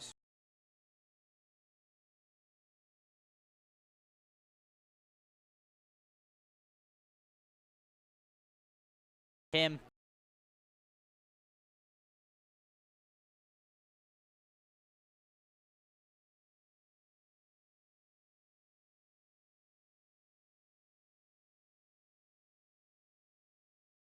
Run from Callahan. Callahan again joins Manning in the backfield. This time, Callahan to some Manning's left. start. A bit confusion with the lineup here, it looks like. Manning takes the snap. He'll hand it off to Callahan. We'll run it around the edge. Callahan finds a hole. Callahan will get the first down. Callahan with a 14-yard run to get all the way to the 40, and he is hyped up. Great run from Callahan right there. You know, really cementing himself as the player of the game. I would agree. I would agree. I mean, if they can keep running this clock out, Prep can run their way to victory. Oh, yeah. Definitely one thing I'm noticing, you know, while watching all this is that I'm looking like West Haven's high intensity games. Like, don't get me wrong, I love my team. I love it when my team has a blowout. But these games when they're curling your toes. And Manning will hand it off to Callahan again, up the outside, and Callahan has a hole, and he will get another first down. This guy's a first down machine as he gets 10 yards. He's like a machine. He's like a machine. Get the ball, get down, get some yards, and then get right back up. And that offensive line is hyped. You see Beardsworth slapping his helmet. I mean, they've opened up holes for him all day, and Callahan's utilized them. They're doing a great job opening up holes. I got to shout out the O-line, Sam Sabanos, Manny Juco, Jack Watson. Jack Watson as well. Like, these guys are just on fire. They're the most unsung heroes of this game. They have given time with Manning in the pocket. They've given holes for Lombardo and Callahan, and they're just doing the best that they can do, you know? And I love this. Completely agree, and the Jesuits step into victory formation as the Jesuits will improve to 4-1, besting their rival West Haven in West Haven's building. What a game. Lots of turnovers, lots of explosive plays, and a great win by the Jesuits. Wow, that was a nail-biter. That was a nail-biter. You know, like, what a game from both sides of the ball. I mean, you had Robbie Manning. You had the player game, the highlight, the star, the standout, Scout Callahan. And you also had J.J. Langston with some throws, Dakota Needham with some great throws holding down in the second quarter. And then on West Haven side, you had Mason Wright. You had the whole roster for West Haven working their butt off. You know, because let's not forget, they're on both sides of the ball too. Definitely. So the Jesuits will best West Haven 17-14 in this great American rivalry series as these arch rivals battle. All right, the 3 plays of the game were Robbie Manning's 45-yard pass to Jeremiah Langston to open up the scoring 7-0, Scout Callahan's 42-yard run, and then Wright had a couple of spectacular plays on his own, but I'm going to have to give Brody Sommers the most clutch play of the game with a huge interception to get the ball back to Prep. We're going to send you to some highlights and some ads. We'll be back shortly. Thank you very much, folks. Have a great night.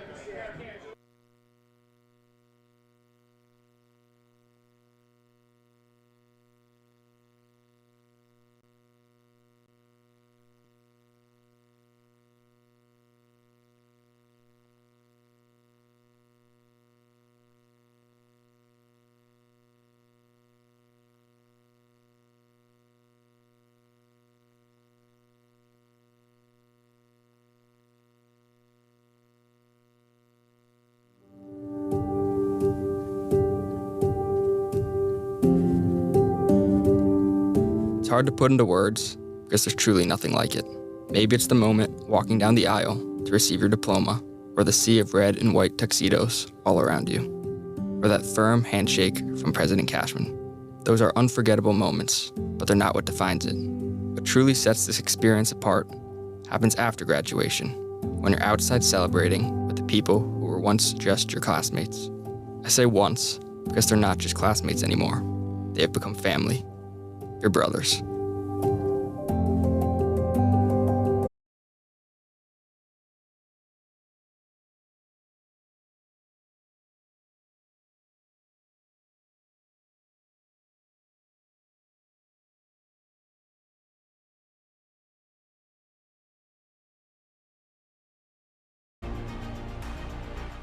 We're enhancing our campus with state-of-the-art facilities, with a center for arts and recreation, and expanding our academic support services to nurture every student's potential.